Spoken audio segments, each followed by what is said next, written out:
Fala galera, estamos aqui no nosso nono episódio da nossa segunda temporada. E hoje o tema eu acho que vai ser um pouco polêmico, porque tá só eu e o Léo aqui, sem papas na língua. E o nosso tema de hoje vai ser osteopatia visceral entre o fígado e a fábula. Fala Léo, tudo bem? E aí, galera, boa noite, bem-vindos de volta ao podcast Osteopatia Científica, onde a única manipulação permitida é das ideias. Aqui não tem luta contra moinho, aqui o negócio é brabo, é ciência na veia. E aí, Léo? É isso mesmo, é isso mesmo. A gente fala de ciência e a gente não se importa com a sua opinião. A ciência nunca se importa com a sua opinião. A gente trabalha com dados. E hoje a gente vai trazer muitos dados. E nesses dados que a gente vai trazer para vocês, as vísceras são as grandes protagonistas. Então, muita gente gosta de romantizar, né? Essa tal dessa osteopatia visceral, fala bastante, mas eu acho que a gente pode continuar pensando na víscera, mas a gente precisa usar um pouco mais o cérebro, né? Também. Fica uma É, dica aí, né? Pra... é, Vamos pensar um pouquinho também. a gente vê muita lacração, né? A gente vê muita lacração no Insta, a gente vê muita narrativa bonitinha, sexy, rolando aí, mostrando o fígado como problemático, o útero, né? O intestino. Mas ciência mesmo a gente não vê nenhuma nessas publicações, né? É só coisa bonitinha, só narrativa sexy para atrair o pessoal desavisado, os incautos, o povo que acha que a ciência é uma coisa difícil e complicada. Mas, Léo, vou mostrar o que que a ciência traz para a gente sobre osteopatia visceral. Já que o povo fala que a gente só fala de músculo esquelética, hoje nós vamos botar visceral na veia. Mas uma coisa que é importante entender é que a gente já falou aqui de uma parte disso que a galera usa muito, que é o tal do possibilismo anatômico, né, Léo? É, Então, a gente já conversou sobre isso, a gente já falou algumas vezes de possibilidade. Não é porque tudo está ligado que tudo faz sentido, né? Então, uma coisa que eu sempre falo é assim: ó, o ligamento deltoide é um estabilizador de tornozelo. O ligamento frenocólico é um estabilizador do intestino. E não é porque os dois são ligamentos que eles podem transmitir força do mesmo jeito. exatamente. Então a gente precisa entender que existe uma estrutura conjuntiva diferente de um lado e de outro, e que isso vai gerar funções diferentes, como diria o Steele. A estrutura e a função são interdependentes. Então a gente fala de ciência sem perder a filosofia, né? E a gente mostra o que tem de real de dado em cima disso tudo, né? Uma coisa interessante, assim, se a gente quiser simplificar para um termo mais musculoesquelético, o pessoal entender o que a gente está falando, porque você fala de ligamento, frenocólico e tudo mais, o pessoal às vezes vai se perder ali na anatomia. Vamos simplificar só para o pessoal entender. O ligamento talofibular anterior, ele é um ligamento, assim como o ligamento deltoide do outro lado. Só que eles têm a mesma função? Não tem. Os dois estão no tornozelo, mas têm funções completamente diferentes. Então, a gente tem que tomar esse cuidado com esse possibilismo anatômico, porque, lógico, mas o corpo não é todo conectado? Claro, o corpo é todo conectado, mas não é porque está conectado que significa que tudo influencia tudo ao mesmo tempo e se constrói uma sequência lógica, como uma cadeia lesional que o povo adora falar, né? Não é assim. E aqui a gente vai começar a discutir isso. A gente vai botar aqui o que que existe publicado, o que que a gente pode fazer, porque, claro, Léo, mas eu vou trabalhar só com o que é comprovado cientificamente? Não.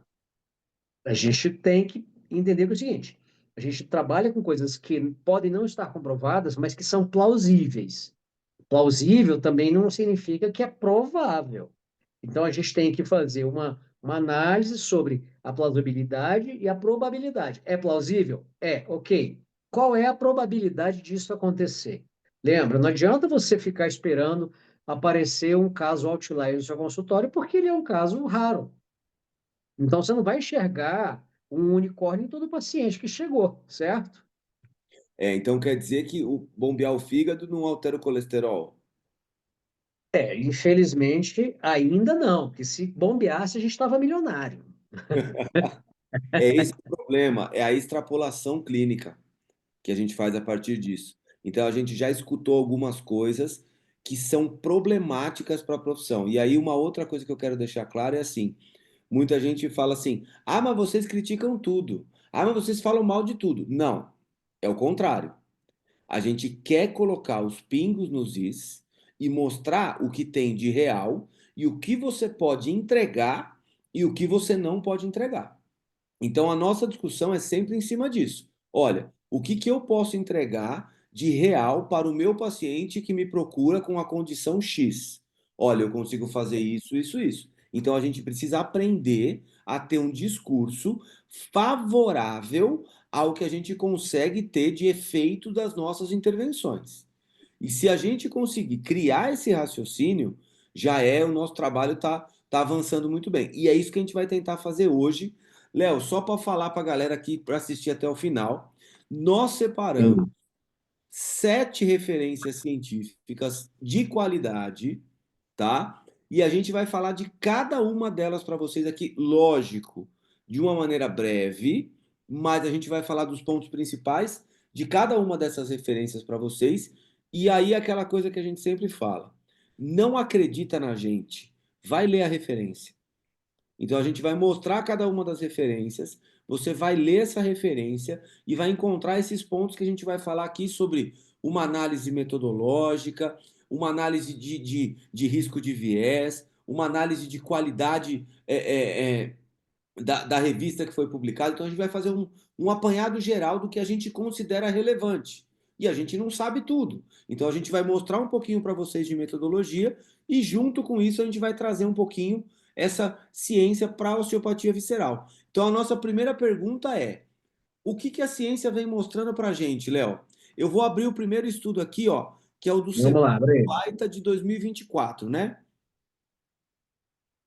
Deixa eu Isso. compartilhar aqui, ó. Que é, abriu aí, é uma revisão Esse aqui, né? sistemática com meta-análise. Isso, esse mesmo. É uma Isso, revisão ó. sistemática com meta-análise. Ele fez uma pergunta: a osteopatia visceral como terapia é efetiva? Né?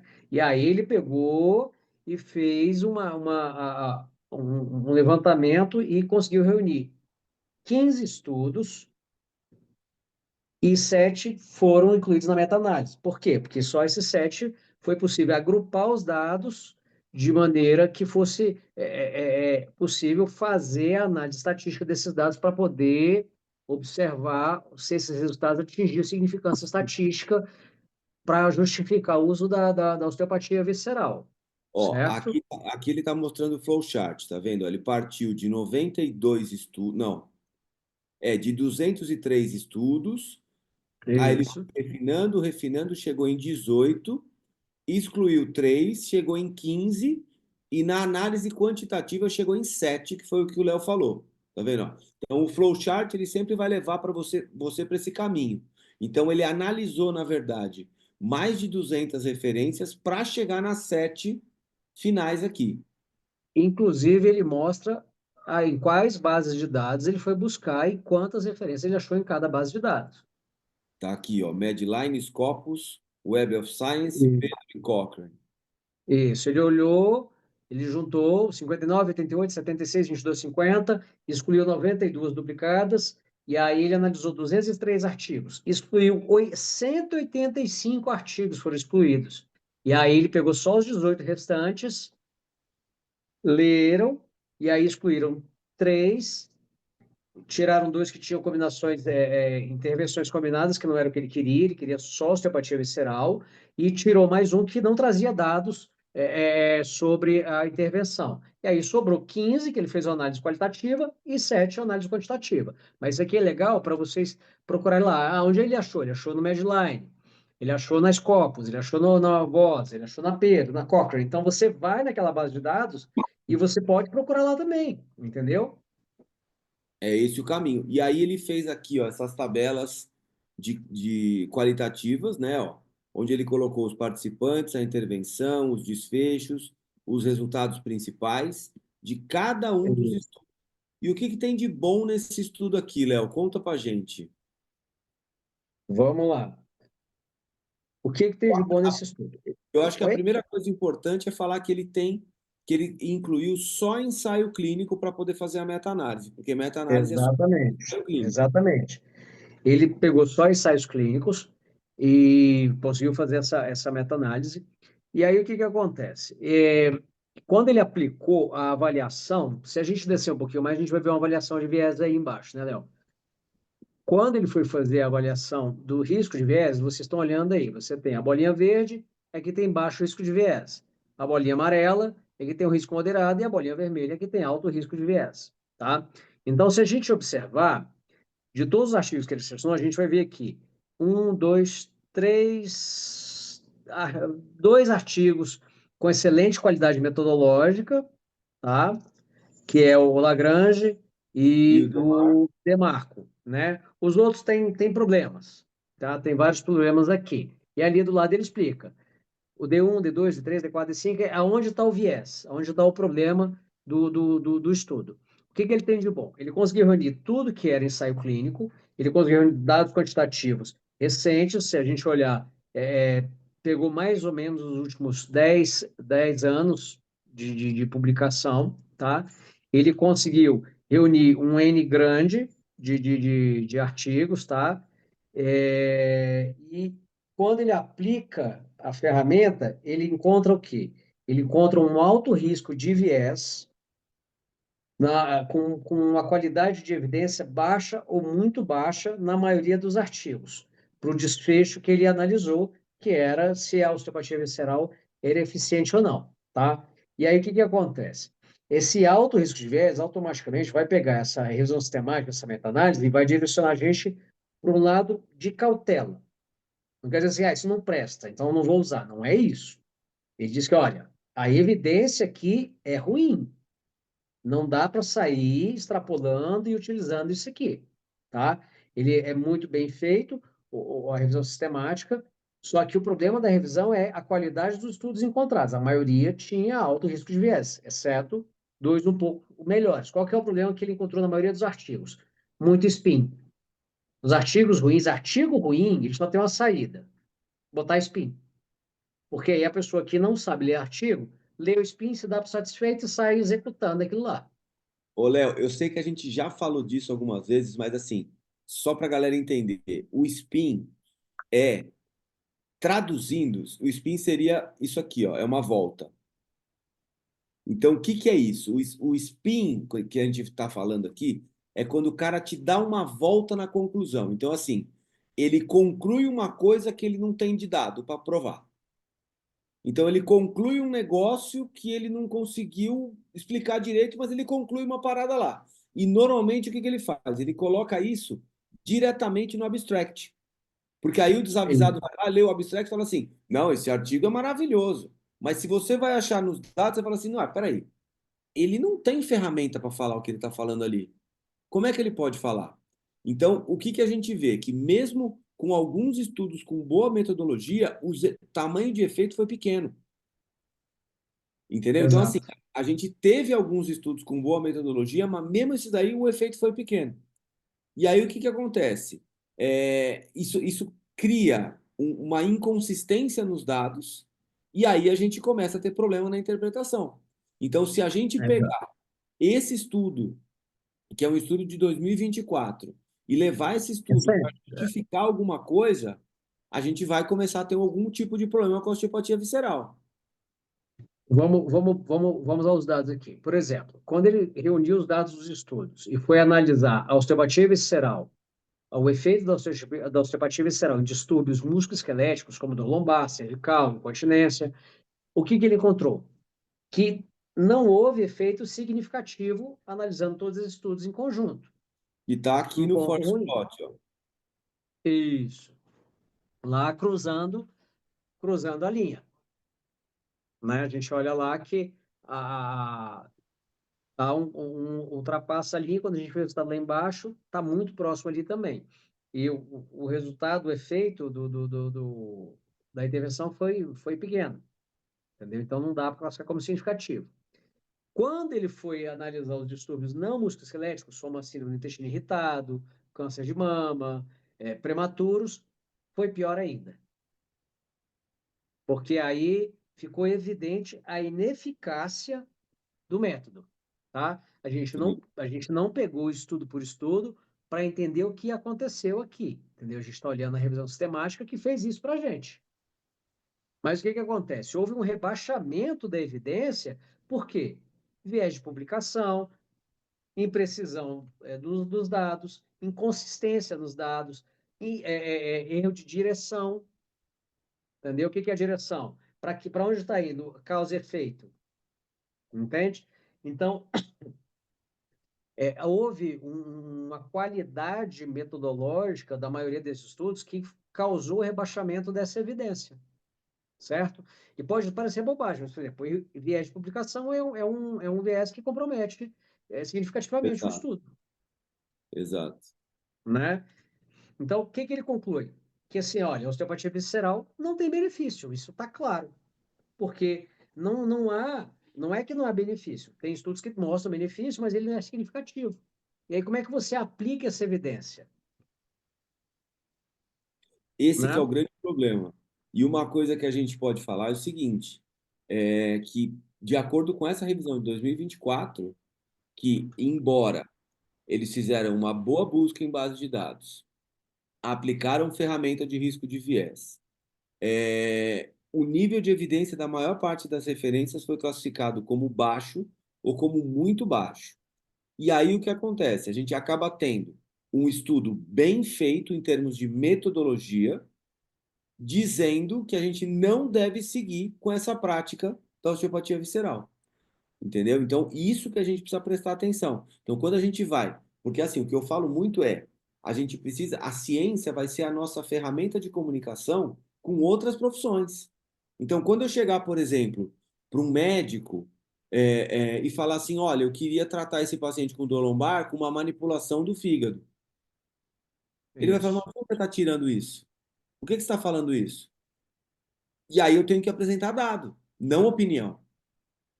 E aí, se ele olhar esse tipo de estudo, nós vamos começar a ter problema, né? E Exato. por falar em fígado, a gente vai trazer um outro estudo agora que é o do Fernandes, é isso? É, o Fernandes. Qual que é esse aqui? Me fala o título dele que eu vou abrir. Pera aí, É, Fernandes. o Effectiveness. Cadê? Opa, saí aqui da página. É aqui. Effect of osteopathic visceral manipulation for individuals with functional constipation and chronic non-specific low Ah, back é o pain. do, tá. É um ensaio clínico randomizado. É o do Esse Stroke Survivors. Não. não. Não é esse, não. É o outro, que fala sobre a constipação. É um estudo, um ensaio clínico de pessoas com constipação, mas que tem dor lombar. Esse foi um artigo publicado na Gait and Posture. Esse é o que eu não tenho. Agora eu acabei de descobrir. Ah, não, peraí que eu já te mandei ele aí, então. Me Tá manda aqui ele aqui na, que eu na, abro. tá aqui Mas, na área ó, aqui para você abrir. a gente faz ao vivo, viu, gente? Só para avisar. É Ah, porque o então pessoal foi não esse que deu sabe, o bolo. Olha o lá. pessoal não sabe, mas a gente tem literalmente milhares de artigos Ah, nem fala, Léo. E aí, no falando nisso, ó, computador. vamos aproveitar e fazer o jabá. E todos esses artigos que a gente usa aqui estão catalogados para os nossos alunos da comunidade de osteopatia científica. Então, você que ainda não faz parte da comunidade de osteopatia científica, aproveite. Por quê?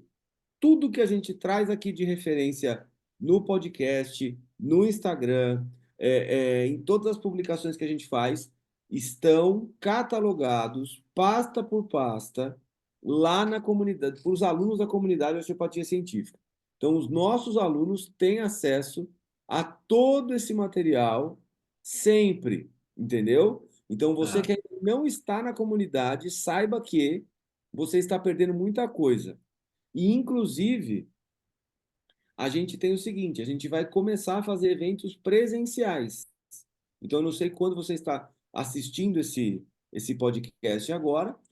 O nosso primeiro evento presencial vai ser em julho, aqui em São Paulo, tá? Então, a gente vai ter um evento presencial que vai ser um curso prático de PBE em osteopatia, que você vai ter o final de semana praticamente todo comigo e com o Léo, para poder tirar todas as suas dúvidas e orientar a sua prática clínica junto com a gente. Então, aproveite essa oportunidade que vai ter aqui em São Paulo para você ter acesso a tudo isso e entre na comunidade de osteopatia científica, que vai estar o link aqui no comentário fixado aqui, vai ter o O que link que para vai vocês. ter, o que que vai ter no nosso curso?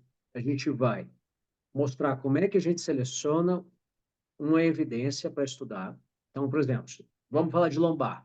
Nós vamos mostrar como é que a gente vai nas bases de dados, buscar as evidências para dor lombar. A gente vai mostrar como é que a gente interpreta essa evidência, e aí nós vamos partir para a prática. Nós vamos mostrar como é que a gente faz uma avaliação, um diagnóstico, para poder chegar a um plano terapêutico baseado em evidência. Entendeu? Nós vamos mostrar algumas técnicas de atendimento, técnicas de avaliação, e começar a construir esse raciocínio baseado em evidência. Como é que a gente chega numa conclusão do que o paciente tem dentro do diagnóstico funcional dele e do que ele precisa de terapia. Ah, ele precisa vir 2 vezes por semana, uma vez por semana, uma vez a cada 15 dias, uma vez por mês, é uma sessão de exercício, o que que a gente vai fazer, para que lado a gente vai, manda para fulano, ciclano. O curso vai ser assim, nós vamos organizar esqueleto axial, esqueleto apendicular, e vamos ter uma parte de visceral e crânio também, porque ainda vamos falar de crânio aqui, né, Léo? Chegou aí o Exato. artigo? Tá aí? Botamos Chegou, aí? já abri. É esse que está na tela, né? Isso. Esse é um Boa. ensaio clínico randomizado, né? Que, E que, que foi publicado em 2023, que avaliou pacientes com constipação funcional e dor lombar crônica. Ou seja, o cara tinha os dois quadros. E aí, o que que ele viu? Ele viu que o grupo de manipulação visceral teve uma redução na dor e uma melhora da incapacidade, certo? sim. Só que, o que que rolou? Qual que é o defeito dele? É um estudo, Espera aí, deixa eu ver um negócio. Eu estava tentando achar. um estudo unicêntrico, com amostra Exato. pequena. O N é pequeno, mas o grupo que recebeu a manipulação visceral teve redução na dor e melhora funcional, que não Isso. foi tão grande assim também, né? É, exatamente. Qual foi a mudança percentual? O que que a gente viu? O grupo para dor, o grupo de manipulação, teve em 6 semanas uma redução de 50% da dor. E em 3 meses, uma redução de 62% da dor, enquanto o Chan teve 14% de redução em 3 meses. Não tem avaliação de 6 semanas, tá? Já quando usou o questionário ODD de capacidade, que é o Wall Street Disability Index, o que que eles observaram? Que o grupo de osteopatia visceral teve uma melhora de 38% na incapacidade e o grupo Sham uma melhora de 21,9%, ok? Caracteriza como uma diferença significativa, com a diferença de 6 pontos de redução aqui no valor mínimo clinicamente significativo, tá? Mas não tem relevância clínica. Isso quer dizer o seguinte, muda. Ah, a mudança foi grande? Foi, mas não atingiu a relevância clínica significativa. Isso quer dizer o quê? Melhora, mas não melhora o suficiente. Só para a galera entender o que que é relevância clínica significativa, vamos pensar dar um exemplo simples. Escala visual analógica de dor. Então imagine o seguinte, seu paciente chegou no seu consultório com dor lombar, que é o caso do estudo. Então esse paciente Hum. com dor lombar, ele chegou com uma dor lombar nível 8. E aí ele foi embora do seu consultório com uma dor lombar nível 7. Ou seja, ele melhorou, eu não posso falar que não. Só que a pergunta Isso. que eu faço é: melhorar um ponto na escala visual analógica de dor é legal para o seu paciente? É suficiente para ele falar que seu tratamento foi efetivo? Não, não é. Entende? Então, Uhum. assim, mesmo apresentando uma melhora, a gente não consegue perceber que clinicamente essa melhora é relevante. Então, e uma Isso. coisa importante de falar desse estudo é, esse estudo ele utilizou a simulação de toque como placebo. É bem interessante Exatamente. utilizar dessa forma. É inteligente fazer esse tipo de placebo. E a grande crítica é que não foi feito acompanhamento em longo prazo, porque eles fizeram É, só imediato. a gente pode apontar uns problemas aqui na parte de metodologia, que é o seguinte: O N não é um N pequeno por si só, porque ele avaliou 76 pessoas, 38 no grupo controle e 38 no grupo intervenção. O controle foi um chão, tá? Para mim, assim, é um N razoável. Concorda comigo, Léo? Sim, Para dor lombar e constipação é um quadro associado. Eu acho que é um quadro, um N razoável. Mas eu acho que o defeito desse trabalho ficou aonde? É na intervenção. Porque os pacientes fizeram 6 sessões, uma vez por semana, 15 minutos. Então, assim, o defeito está justamente nesse formato da intervenção. Como é que você vai criar uma expectativa terapêutica de uma sessão de 15 minutos? Entende? exato. O que que acontece aí?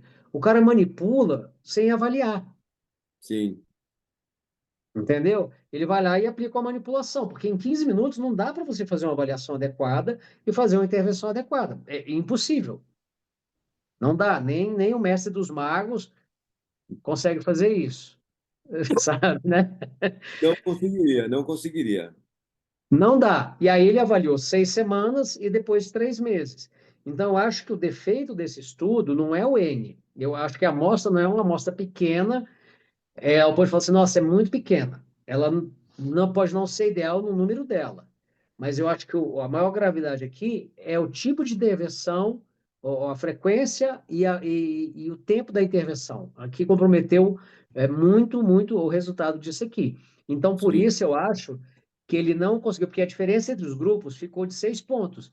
E aí, essa diferença clinicamente é relevante para você justificar a utilização da técnica fica comprometida. Ele fala assim, falta robustez clínica.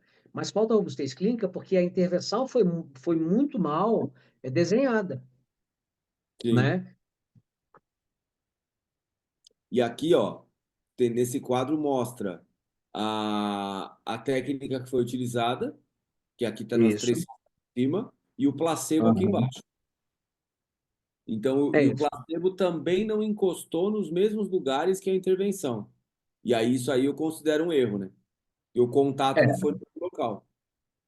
a gente tem que ver aí o cegamento, como é que foi também, né? Eu não vi como é que foi o cegamento, não li aí o É, cegamento para ver se ele foi bem feito também, se teve aquele teste do cegamento, até, bom, mas esse cegamento também nesse tipo de técnica é muito complicado, né? sim, Então, fica difícil. Eu acho que também existe um outro problema, que é o seguinte: você pegar um paciente que tem constipação. Cara, constipação é um universo paralelo. sim. Tem 300 coisas que levam à constipação. E aí os caras também não fizeram uma classificação. Que tipo de paciente constipado é esse? Qual é a causa da Exato. constipação dele? O cara tem uma diverticulose, ele tem um intestino preguiçoso, por que que ele é constipado? Entendeu? E aí eu acho que faltou também isso, trazer um pouco mais essa questão da constipação. A Uma ideia é classificação legal. melhor, né? Oi? Uma classificação melhor, né? Eu acho que os caras tiveram uma ideia ótima, mas aí deu uma preguiça no meio do caminho e falou assim: vamos fazer essa parada rápido, porque isso aqui vai tomar tempo pra cacete se a gente for juntar um monte de gente com constipação que cria um grupo homogêneo. Porque é difícil pra cacete você fazer um grupo homogêneo de pessoas constipadas, Sim. né? E eu acho que isso também foi uma coisa legal, mas eu acho que a evidência, ela é promissora. Eu acho que vale a pena a gente investir um tempo em cima desse tipo de trabalho, não nesse formato de 15 minutos de atendimento, que isso é ridículo, tá? Mas eu acho que falta criar um padrão de avaliação mais confiável, que tenha um melhor inter-examinador para aumentar essa confiabilidade e a gente conseguir estabelecer critérios diagnósticos que homogeneizem melhor essa população para a gente poder ter a manipulação. A gente não precisa determinar a manipulação, até porque isso não é pragmático, né? Não é o real do dia a dia. É Mas exato. é um bom estudo. É um bom estudo, né? Mas a Interessante, gente também tem que interessante. pensar o seguinte: será que só fazer um carinhozinho na barriga já não foi suficiente para melhorar? Será que não era aquela magia do bebê com cólica? Né? Aquela é boa. O Aquela Renan, magia. Renan Será, sabe, o Renan será que sabe. não, será que não foi um efeito Funchicória? Oh, essa fuxicória é boa. Essa é boa, essa é boa. E você sabe, eu lembro que uma vez eu fui usar a Fujiquara na minha filha, e aí eu fui ler a Ah, carta, estava escrito assim: este medicamento está em vias de comprovação científica. Falei, ah, tá bom, tô aguardando, tô aguardando.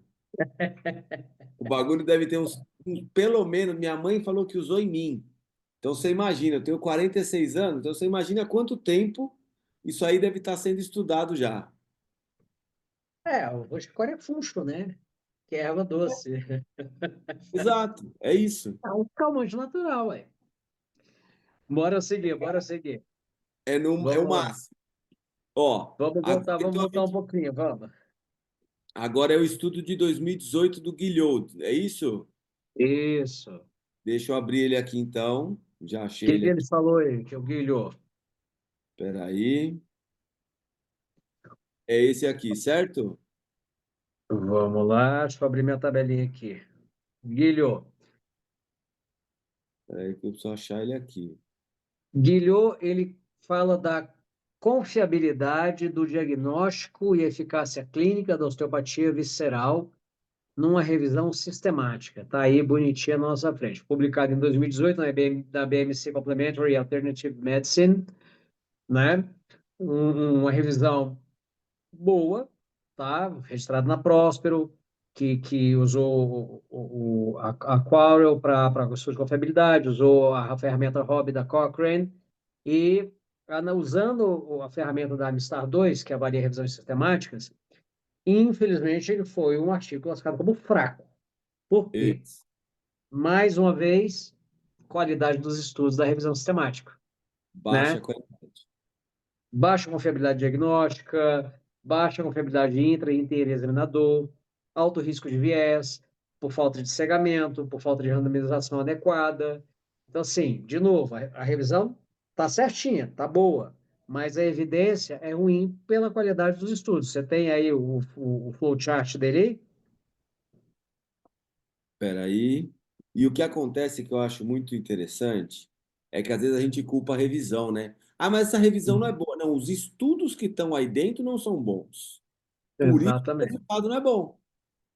Olha lá, ó. exatamente. Olha lá. Ó, ele pesquisou na Cochrane, no International Journal of Orthopedic Medicine, no JAWA, no Medline, no Osteomed, no Google Escolar, esse ORW que eu não sei qual é, o AOF que eu também não sei qual é.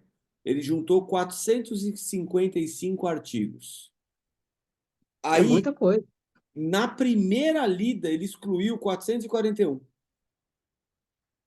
Olha o problema.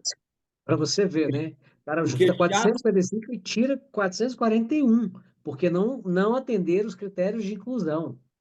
os critérios mínimos, porque é a primeira É, passagem que ele faz. Aí ele chegou em 14, nesses 14 ainda excluiu 5, 3 porque ele está, não não falava de estava osteopatia falando visceral. de osteopatia visceral. O outro também estava além da osteopatia visceral e um estava duplicado. Chegaram em É, 9.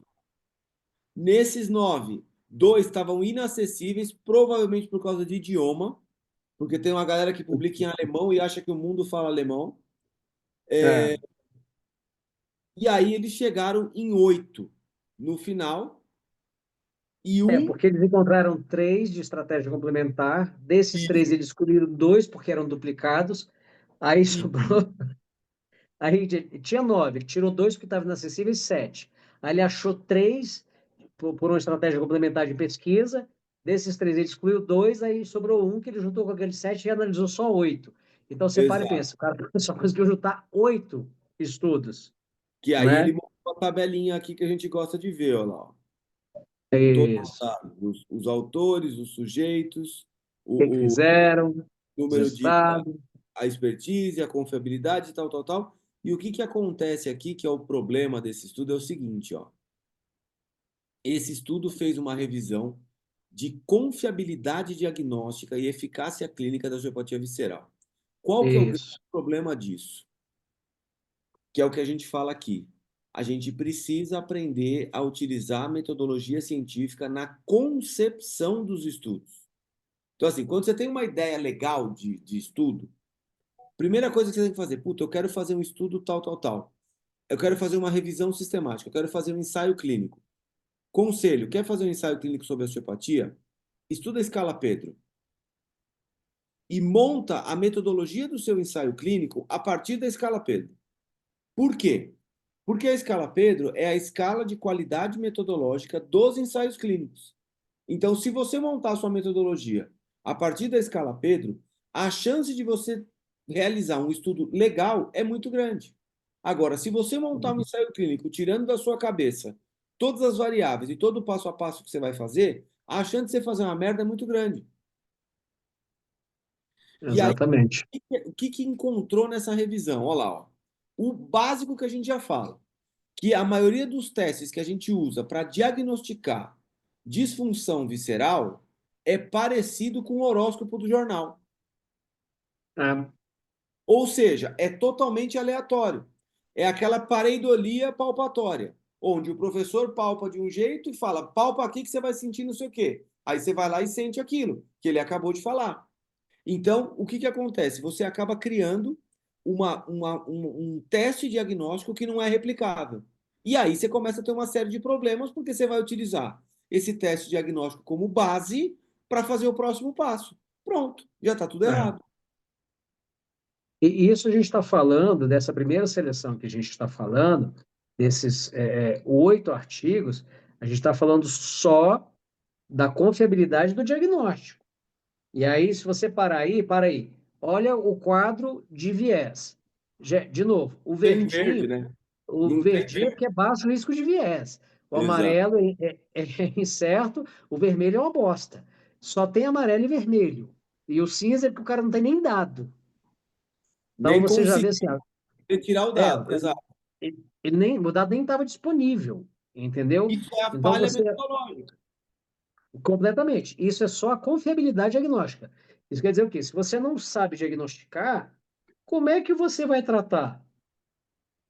A partir do que você vai tratar? É, simples assim, né? Aí o cara vira o quê? Um Dom Quixote, né? Porque o Exato. cara inventa que ele sentiu que o fígado estava girando em sentido horário no eixo transverso oblíquo, seguindo o ligamento coronário dele, e aí aquilo lá estava empurrando o rim, que empurrava pessoas, que chegava na bexiga, e aí, se for mulher, empurrou o ligamento secovariano, e aí pronto, a dor deu no joelho por causa do ligamento secovariano. É isso que vai rolar, É você, entendeu? Barral. É você que está falando, Barral. Incorporou? É, moleque. Agora, o pessoal entende o seguinte: fazer diagnóstico e planejar um tratamento exige plausibilidade científica. Você pelo menos tem que dizer, cara, isso aqui faz sentido fisiológico e está Sim. provado. Encontrar o sentido. Agora, é provável que isso esteja acontecendo com o meu paciente? Não. Mas vamos seguir. Isso era só a confiabilidade. Aí, continua descendo aí. O cara vai falar, ele vai fazer uma outra pesquisa para falar só da eficácia clínica das técnicas e as estratégias terapêuticas usadas na osteopatia visceral. Aqui, Aí ó. o negócio é mais louco ainda, porque o cara encontra 1.413 artigos nas mesmas bases de dados que ele pesquisou. O cara exclui por falta de atender o critério mínimo de inclusão do artigo. 1.318 artigos. Só para começar. Só pra, assim, o cara tirou mais de 90% só porque não atendia o critério de inclusão. Por motivos diversos, entendeu? Aí o cara pega 95 e exclui 86. O cara exclui de novo mais de 90% do que ele selecionou. Por quê? Não falava de osteopatia, não tinha como fazer comparação, não tinha estudo comparativo, duplicado, fora do assunto, sem resumo. Tinha artigo sem resumo. Deve ser muito velho. É, artigos inacessíveis, artigos feitos com sujeitos saudáveis, revisão de literatura sem análise, sem meta-análise, sem análise estatística. E aí, o que sobrou? Sobraram 9. Dos 9 que eles leram o texto inteiro, falaram, vamos ler esses 9 aqui para ver o que dá para aproveitar aqui dessa bagaça. Excluíram 3. Sobraram 6.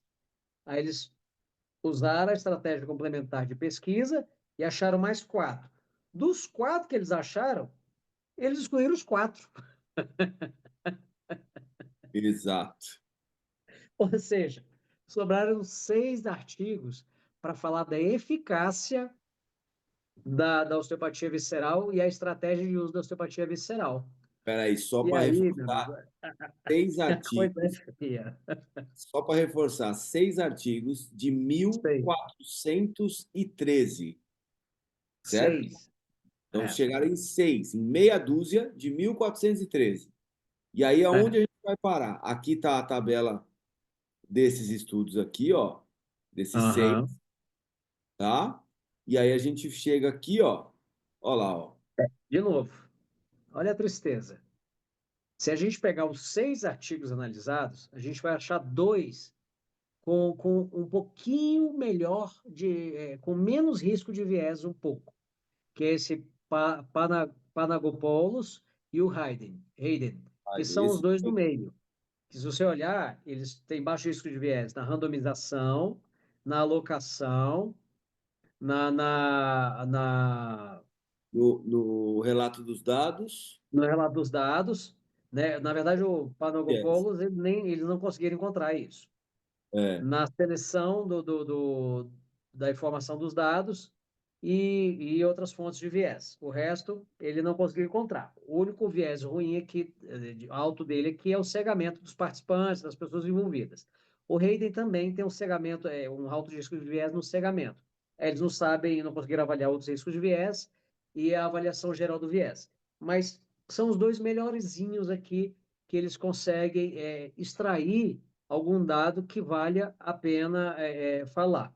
E aí, o que eles encontraram? Vamos lá, vou falar para vocês aqui. O Panagopoulos, ele não encontrou diferença significativa para dor lombar com 6 semanas, usando a osteopatia visceral. E a única melhora que ele observou foi a partir de 12 meses, mas aí num desfecho secundário que ele nem especificou, entendeu? Ele juntou, tá, o que deu bom aqui? Isso aqui foi o que deu tá. bom depois de um ano. Então é isso aqui, beleza, ó, deu bom aqui, Ou entendeu? seja, E ele qual é o nome pegou, disso? ele pegou, o famoso spin que a gente explicou antes. Ele pegou o desfecho secundário, transformou em principal, em primário e falou: é isso, vamos embora. Deu bom, deu bom. Isso. E o Hayden, ele fez um estudo com neonatos, mas tinha um problema, ele não teve grupo controle. Ou Sem seja, comparação. não tinha com o que comparar. E aí, eles encontraram resultados. Ele não teve, na verdade, um grupo placebo. Ele comparou com controle que não fez nada. Ele não fez um placebo para avaliar a técnica. Mas o que aconteceu? O grupo intervenção teve resultados Exato. piores no tempo de internação e na alimentação dos neonatos, né? Mas, de novo, ele pegou o quê? O que ele achou que era um desfecho secundário, que deu bom ali, e jogou lá no resumo falando que o negócio funciona. Um espinzão Vamos do embora. brabo, entendeu? Exato. Então, assim, dos estudos de confiabilidade, como tinha muito risco de viés, ele concluiu que não dava para usar, não era confiável a osteopatia visceral, entendeu? Não dava para confiar no diagnóstico da osteopatia visceral. Tá errado? Cara, não tá errado. A gente sabe, a gente que é osteopata, a maior dificuldade que tem é você falar assim, Léo, eu tô vendo que o fígado tá rodado. Aí o Léo vai dar o papo, não, o fígado não tá rodado. O fígado ele tá inclinado. Aí a gente chama o terceiro fulano. Não, o fígado não tá rolando nada com ele. Sim. Isso é, Porque isso é, né? A gente não tem nenhuma base confiável, nenhuma evidência confiável para sustentar o diagnóstico visceral. O problema é esse. sim. Né? O que que é um estômago que está rodando, que diminuiu a mobilidade dele no sentido horário. O que que é isso? O que que isso quer dizer? Qual é a relevância clínica disso, né, também? Como é que isso interfere nas estruturas adjacentes ligadas a ele? A pergunta é: será que vale a pena desrodar? Tem isso também, né? Porque assim, Tem isso será que também. não é? Porque, por exemplo, tem uma outra coisa que eu falo muito quando eu vou dar aula de visceral. É, a gente tem dois órgãos que eles têm uma variedade anatômica muito grande, uma variabilidade anatômica muito grande. O É, estômago é um e o cólon transverso é outro. Então, assim, o que será que é um estômago com algum tipo de problema? Será que aquilo não é uma alteração estrutural desse paciente só? Que ele tem uma curvatura maior, uma curvatura menor, diferente do outro? Será que esse outro é. paciente tem um cólon transverso um pouco mais angulado? Não sei. Entende? Então, assim, o que a gente precisa ver é o que é variação anatômica, o que vale a pena. E, além disso, quando a gente fala dos ensaios clínicos, que foram seis, a gente tem dois com viés aceitável. E nenhum dos ensaios clínicos apresentou uma melhora robusta e consistente, que é aquilo que a gente falou. O paciente chega com uma dor 8. Qual deles foi embora com uma dor 4? Nenhum. Então, assim, isso não tem nesse momento, nesse estudo, não tem uma relevância clínica significativa para isso.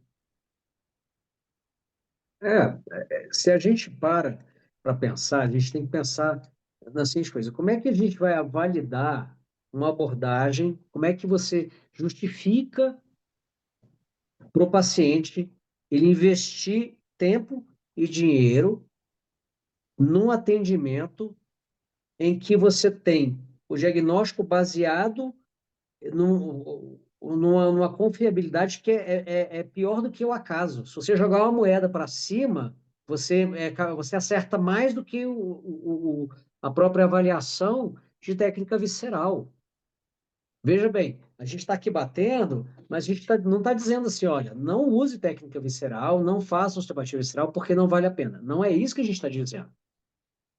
A gente está dizendo o seguinte: antes de você sair dizendo para o seu paciente que a dor do joelho dele é o intestino, é o ovário, é o útero, que a dor do ombro é o fígado, para primeiro e pensa o seguinte: a primeira coisa, como é que eu sei que meu paciente tem um problema de fígado? Como é que eu sei que meu paciente tem um problema de intestino, de útero, de ovário? Isso é conhecimento de patologia. Quais são os sinais, os sintomas de um paciente que tem uma doença hepática, renal, intestinal? Quais são os sinais e sintomas comuns? Como é que se chega no diagnóstico? Quais são os marcadores sanguíneos que estão alterados e qual é a relevância desses marcadores na função desse paciente? O que esperar? Qual é a frequência de ocorrência de sintomas musculoesqueléticos num paciente com dor visceral, com problema visceral? Ah, é uma dor referida da víscera X. Qual é o percentual de ocorrência dessa dor referida musculoesquelética num paciente com um problema gástrico? É a probabilidade. Não é porque é Sim, plausível que é provável. É plausível? É lógico que é. Um fígado pode dar dor musculoesquelética? Pode.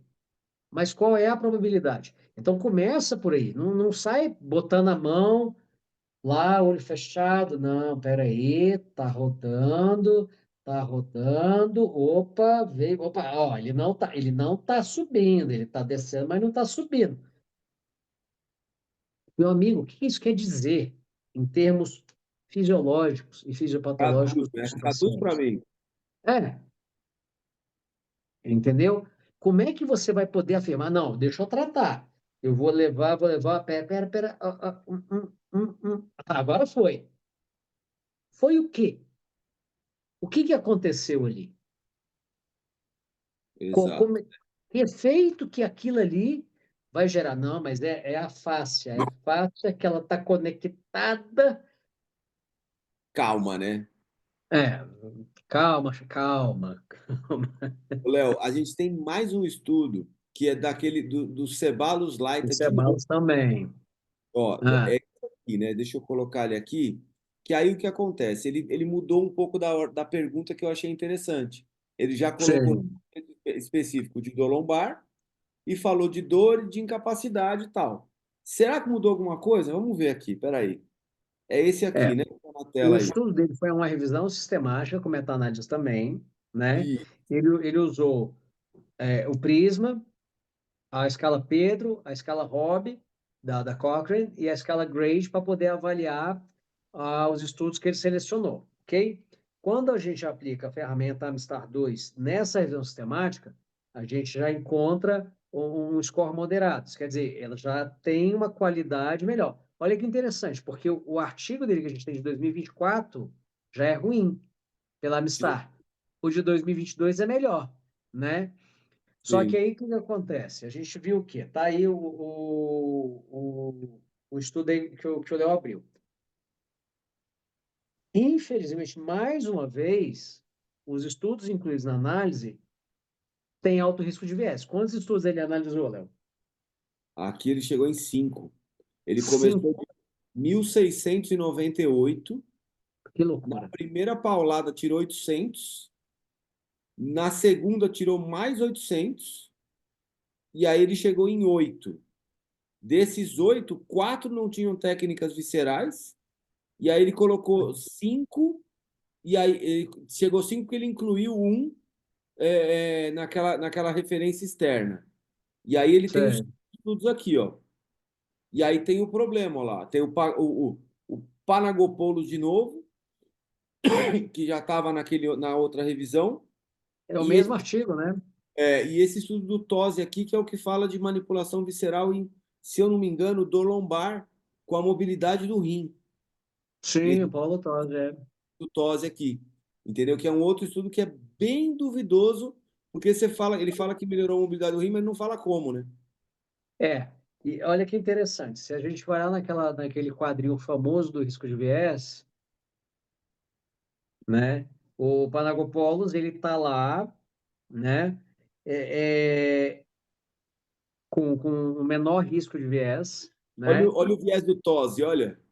É, altíssimo. O Lobasto, então, nem se fala, né? O Lobasto podia jogar fora esse artigo dele. Colocou para falar que tava, né? É, se você olhar, é o Panagopoulos, que a gente já viu que não é um bom trabalho também, lá na outra revisão. E aí tem esse Tamer também, que está um pouquinho menos ruim, e Exato. o Virialta Santos, também que está menos ruim. Agora, o Tosi também está péssimo. Se for olhar aqui, o Lobato joga no lixo, o Tosi está horrível, e aí os outros são mais ou menos, né? Agora, quando a gente olha, praticamente não, todos eles têm um risco de cegamento alto, né? O risco de viés é alto pelo cegamento, né? A gente observa aí essa questão, né? O outro problema foi a randomização. O outro problema que foi encontrado é o seguinte: os trabalhos todos tinham amostras pequenas, com um problema de inconsistência nos protocolos, ou seja, os protocolos eram muito descasados e as técnicas utilizadas também não eram bem descritas, eram coisas com baixa confiabilidade, é muito complicado. E aí, quando ele aplicou o grade nessas evidências, desses 5 artigos, como é que foi a classificação? Muito baixa, né? Lá para baixo. A análise de spin, a gente viu que, assim, quando analisa os 5 artigos, a presença de spin desses 5 artigos é um pouco mais baixa, porque eles tiveram cautela na hora de reconhecer as limitações estruturais sérias que cada artigo tinha. Mas, de fato, fazer um trabalho com visceral, um ensaio clínico randomizado, com cegamento, certinho, bonitinho, é difícil pra cacete. Sim, Não é uma coisa simples, né?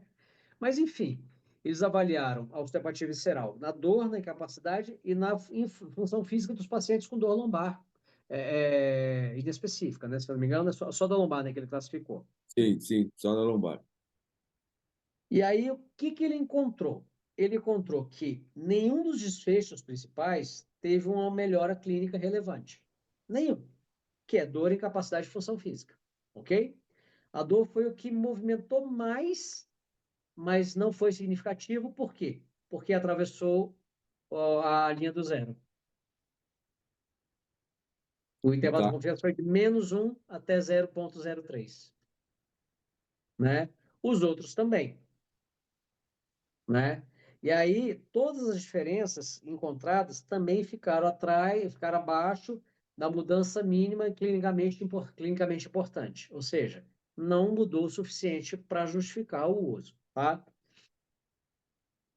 E aí, o que que acontece? Teve estudo que encontrou uma mudança de 0,5 na dor. 0,5 de dor não é nada, Exato. entendeu? Ou Se o seu seja, paciente chegar com uma dor 8 e for embora com uma dor 7,5, 7,5. o Ele que vai isso ficar quer dizer? feliz em pagar o seu valor para reduzir 0,5% de meio ponto de dor. Exato. Se isso for perceptível para ele, né? Porque às vezes isso aí praticamente não é perceptível. Aí eu te pergunto, Léo, a gente que fez formação há muito tempo, a gente tinha, naquela época, uma coisa muito forte dos dinossauros ensinando, a coisa ainda era muito tradicionalista e tudo mais. Mas se a gente pega nos últimos 5 anos, o que que explica essa adoção maciça de técnicas viscerais que não mostram até hoje uma confiabilidade diagnóstica e uma eficácia terapêutica com significativo? Por que que o ensino não muda? Você que é professor há tanto tempo. Cara, eu acho de verdade que isso aí é uma romantização. Porque o que que acontece? Os alunos aprendem isso, teoricamente, depois de aprender toda a parte estrutural. Então, eles entendem isso como um upgrade. Então, eles falam assim: não, agora, com a parte visceral, eu consigo tratar uma lombalgia que vem do útero. Ah, agora eu consigo tratar uma dor no ombro que vem do fígado. E, na verdade, o que eles estão fazendo é o que a gente está falando de Dom Quixote. Eles estão criando um inimigo para tentar falar que funciona para alguma coisa. Então, o que acontece? Por exemplo, é aquela história que a gente falou da dor no quadril. Pô, a da dor no joelho. Pensa o seguinte: um paciente com uma dor anterior no joelho, ele pode ter um desequilíbrio visceral? Pode. Mas o que Claro. acontece? Essa condição de dor anterior no joelho, ela responde muito bem quando você tira a carga. Então, se esse paciente parar de fazer algumas atividades, como subir escada, descer escada, não sei o que, não sei o que, não sei o que, ele vai melhorar da dor no joelho, não porque você manipulou o fígado, ou o útero, ou o intestino dele, mas porque ele simplesmente utilizou menos. Então, é muito responsivo à diminuição de carga. E além do que, qual que é uma outra coisa que me incomoda?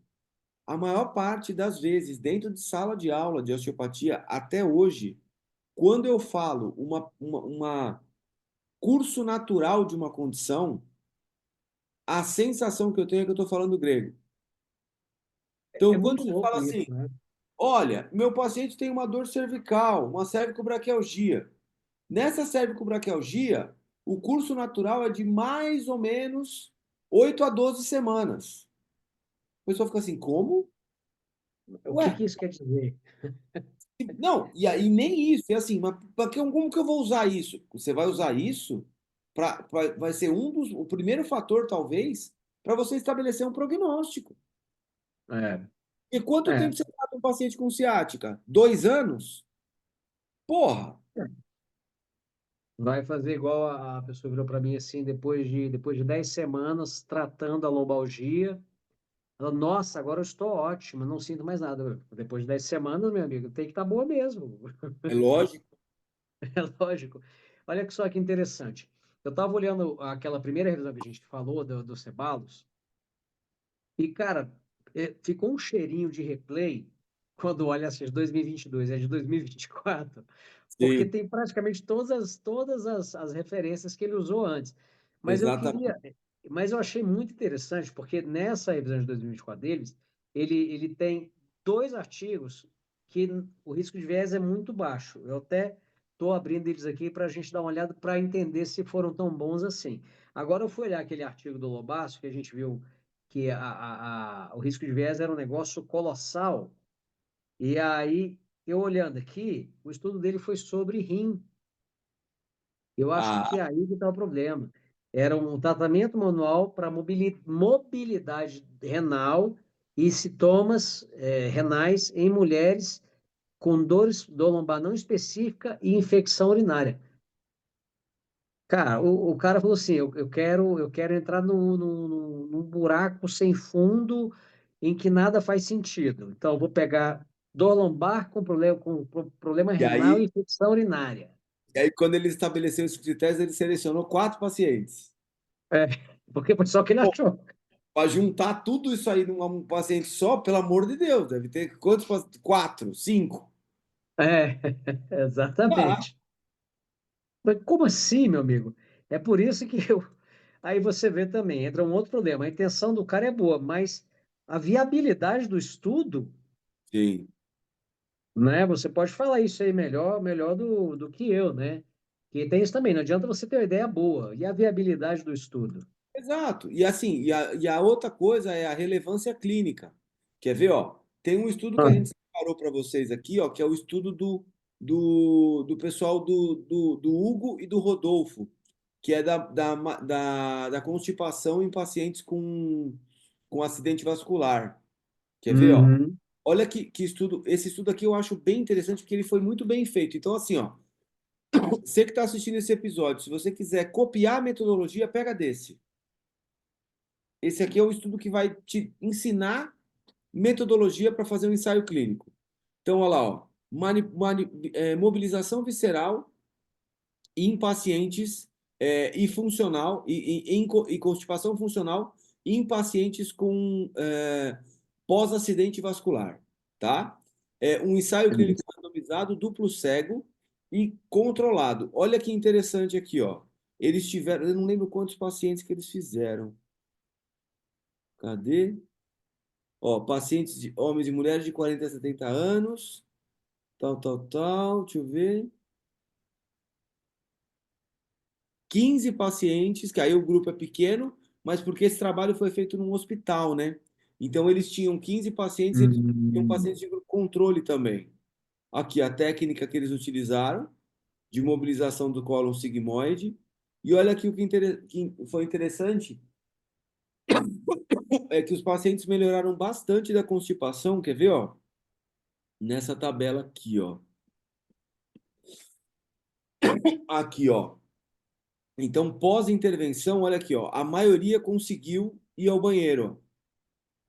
Então, esse aqui é um trabalho que mostra resultado interessante para a gente. Olha lá, ó, tá vendo? Pós-intervenção foi no desconforto abdominal, tiveram todos os resultados significativos. Então, esse aqui é um estudo bem interessante para a gente usar como referência. Uhum. Uhum. Olha aí. Assim, ou seja, tem coisa boa. Mas é Tem coisa boa. fazer outros. Exato. Se você não fizer outros estudos dessa forma aqui, não vai dar certo. É um estudo simples, um estudo bem feito e que a gente pode falar, olha, a gente tem um certo efeito em constipação aqui, ó, Isso. Isso. nesse perfil de paciente. E aí você vê que assim, ele se propôs a fazer uma coisa e ele entregou essa coisa. Então assim, eu vou avaliar a constipação. O que que ele fez? Avaliou variáveis de constipação. Desconforto abdominal, não sei o quê, não sei o quê, não sei o quê. É isso. Então ele trabalhou no básico. Ele foi objetivo, ele usou uma ferramenta boa, e aí ele vai ter um bom resultado. É assim, um bom resultado, né? Que a gente Real, consegue né? isso. Não é uma coisa maluca, inventada, né? Eu tô te mandando aí, Léo, um interessante do Lagrange, que ele, naquela primeira revisão do Ceballos, ele classificou baixo risco de viés. E é um estudo sobre osteopatia visceral na redução de toxicidades digestivas em pacientes que estão submetidos à quimioterapia para o câncer de mama. Nossa, pera. Vou Te até mandei ele aí. mandou, tá aqui. É muita coisa, né? É muita coisa. E aí, o outro que eu vou te mandar é o do Demarco, que também teve uma classificação de baixo risco de viés na revisão sistemática do CEBALO de 2024, que aí ele fala de incontinência urinária feminina associada com treinamento dos músculos do assoalho da pelve.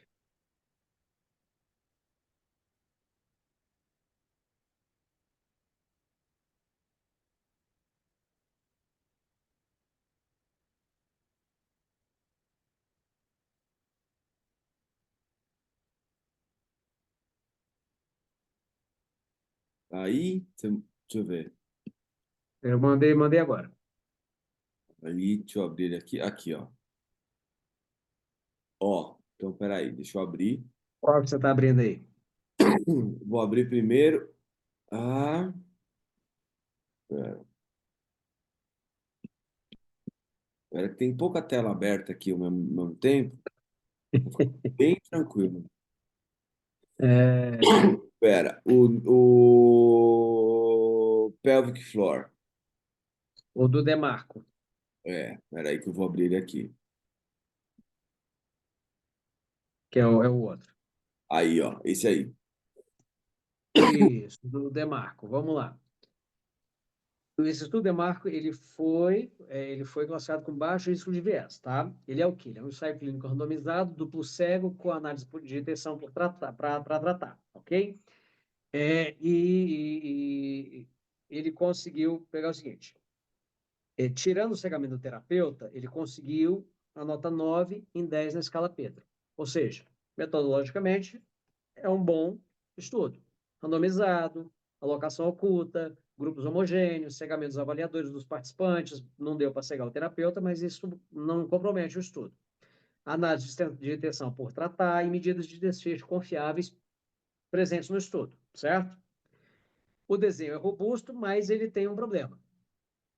O dropout. 42% de dropout. Ah, muito. Então, assim, o que é o dropout, Léo? Explica para o pessoal. É, No que ele compromete? os que desistiram do tratamento. Compromete muito a escala Pedro, né? Você não pode ter mais de 10% de perda amostral, né? Isso implica Aí, diretamente na confiabilidade do achado. Por quê? Porque exato. você reduz os dados analisados. E Aí a aí, pergunta quando que, você que a gente reduz, e a pergunta que a gente faz é: por que que esses caras saíram do estudo? Porque não estava funcionando, que eles estavam com alguma dor na aplicação das técnicas, que eles estavam incomodados de algum outro jeito. Então, o que que aconteceu? é. E aí a gente tem que procurar no artigo para ver se ele, Eu se acho que ele ele não relatou, explica. não. Deixa eu Eu dar uma acho, olhada rápida aqui. eu acho que ele não relatou, O, não. tá. O estudo ele foi conduzido durante a pandemia. Ah, foi isso, então.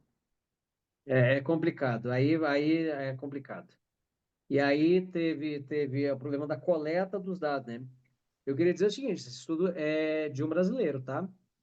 Sim, é do pessoal de Santa Catarina. Isso. E aí teve gente que teve dor abdominal por causa da artrite reumatoide, e aí eles acharam que era uma sensibilização central, e aí tiraram.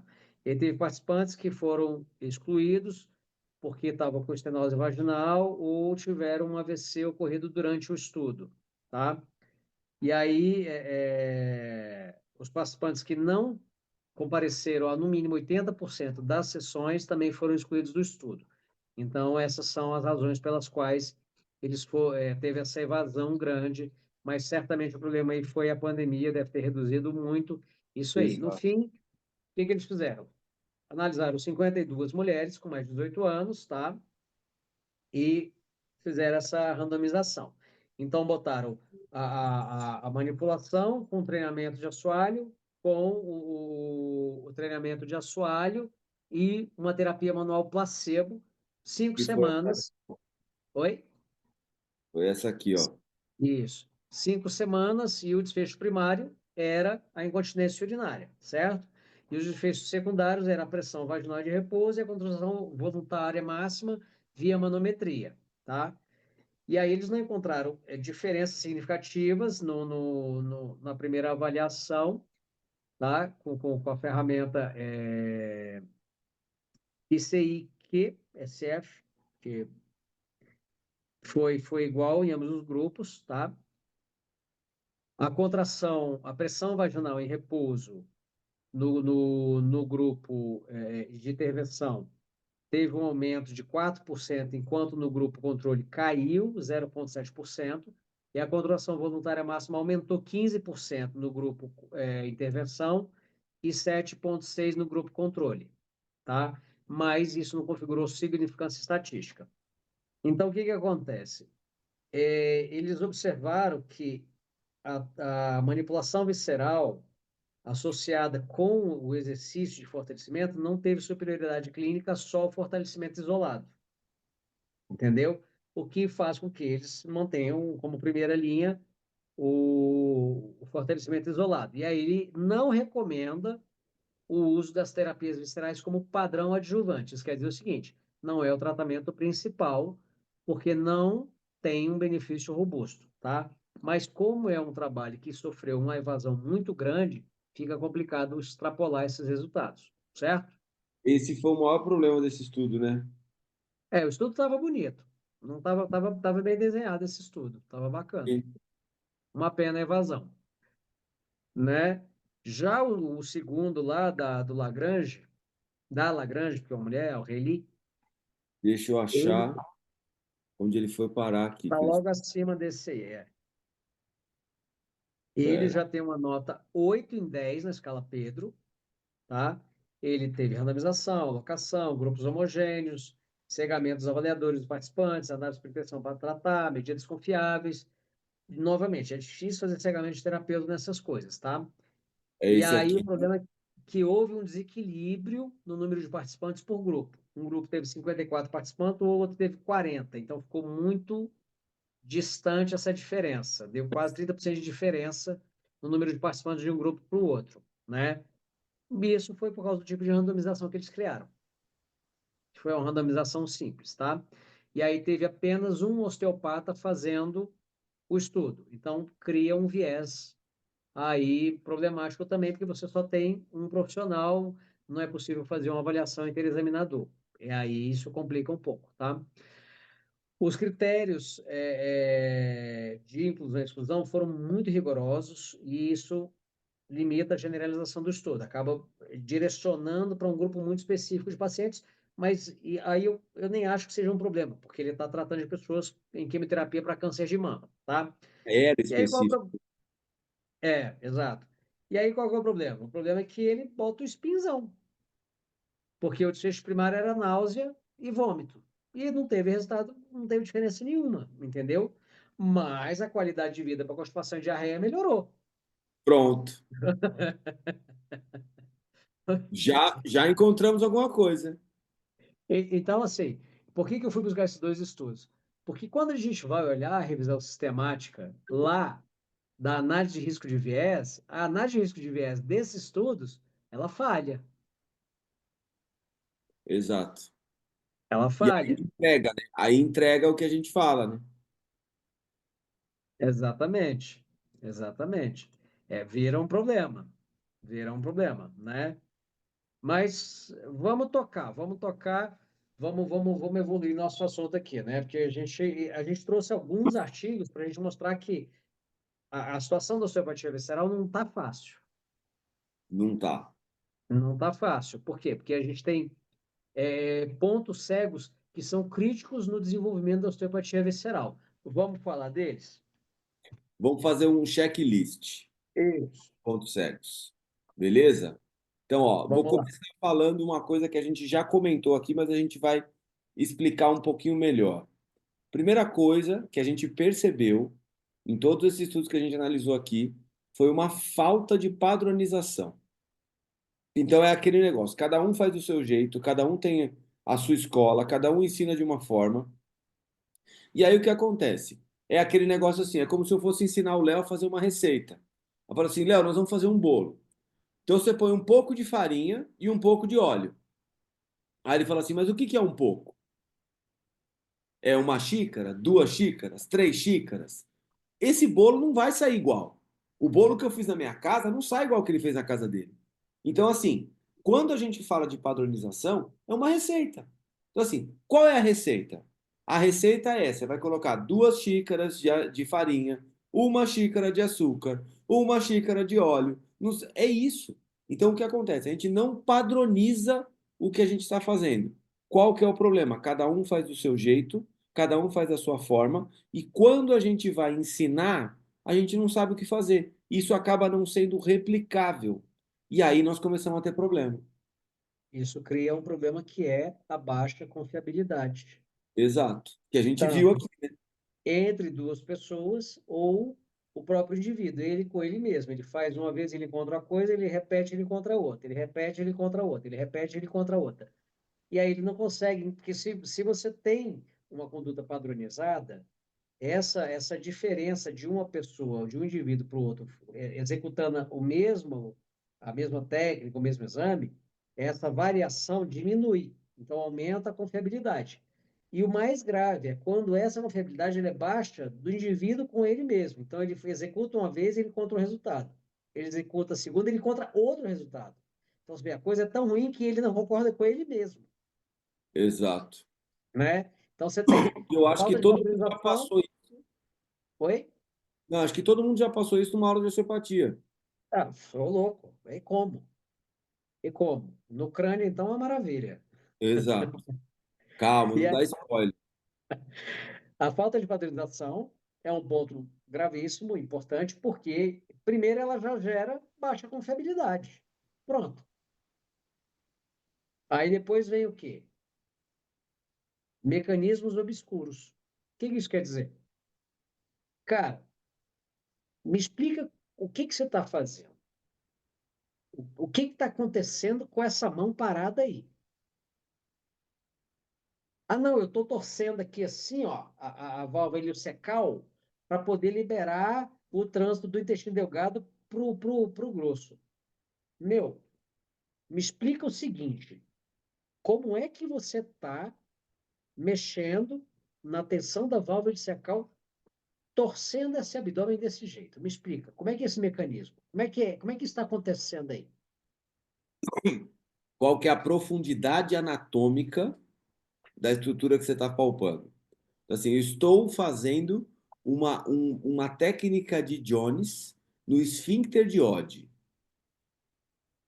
Você fala, quem me garante na sua palpação que você está tocando o esfíncter de Oddi? Primeira coisa, você está tocando o que você está falando? É. A Dois, segunda coisa, quem me garante que essa sua técnica vai fazer alguma coisa lá? ainda mais o que você está dizendo que ela está fazendo. Exato. Não, E aí esse fica aquela história assim, ó, obscurantismo. aquela frase que eu acho sensacional. Não, você tem que colocar a mão e deixar a tensão facial. Deixa Segue que a você, atenção. isso, você vai perceber a tensão facial. Meu, desculpa. Não tem plausibilidade biológica nesse negócio. Bota a mão e segue o flow. Pronto, já virou Chapada dos Veadeiros, entendeu? Estamos em São Tomé das Letras e estamos lá. Mas a gente só queria fazer uma coisa replicável. É, Ó, um outro ponto importante para anotar é. no checklist da galera. Baixa confiabilidade interexaminador e intraexaminador. Então a gente viu um estudo de revisão que mesmo osteopatas experientes dificilmente conseguem identificar a mesma coisa. Isso já acontece na palpação da espinhosa. É, Isso acontece na palpação da IPS. Isso acontece na palpação do quadril, coisa tá? que varia pouco. Exato. Imagina quando a gente transpõe isso para a víscera. Lógico que vai acontecer. Então, a primeira coisa é qual é a confiabilidade da nossa avaliação e qual a confiabilidade da palpação de localização disso. E aí já começa a ter problema. É. E aí a gente tem um outro problema. Ok, vamos supor que você tem uma técnica de palpação perfeita, você está tocando, teoricamente, no que você diz que está tocando e está testando aquilo de fato. O sintoma que você produz ele significa o quê? Tá Exato. doendo porque você está apertando ou tá doendo porque tem um problema? Sim. Tem o teste de compressão visceral, que você verifica se tem um apêndice com problema, uma vesícula com problema. É Não é essa diferente. a coisa, é outro teste que nós estamos falando. E aí, exatamente, porque esses testes que você falou, eles existem, mas ainda assim a confiabilidade deles também não é alta. Exato. É igual o exame de próstata.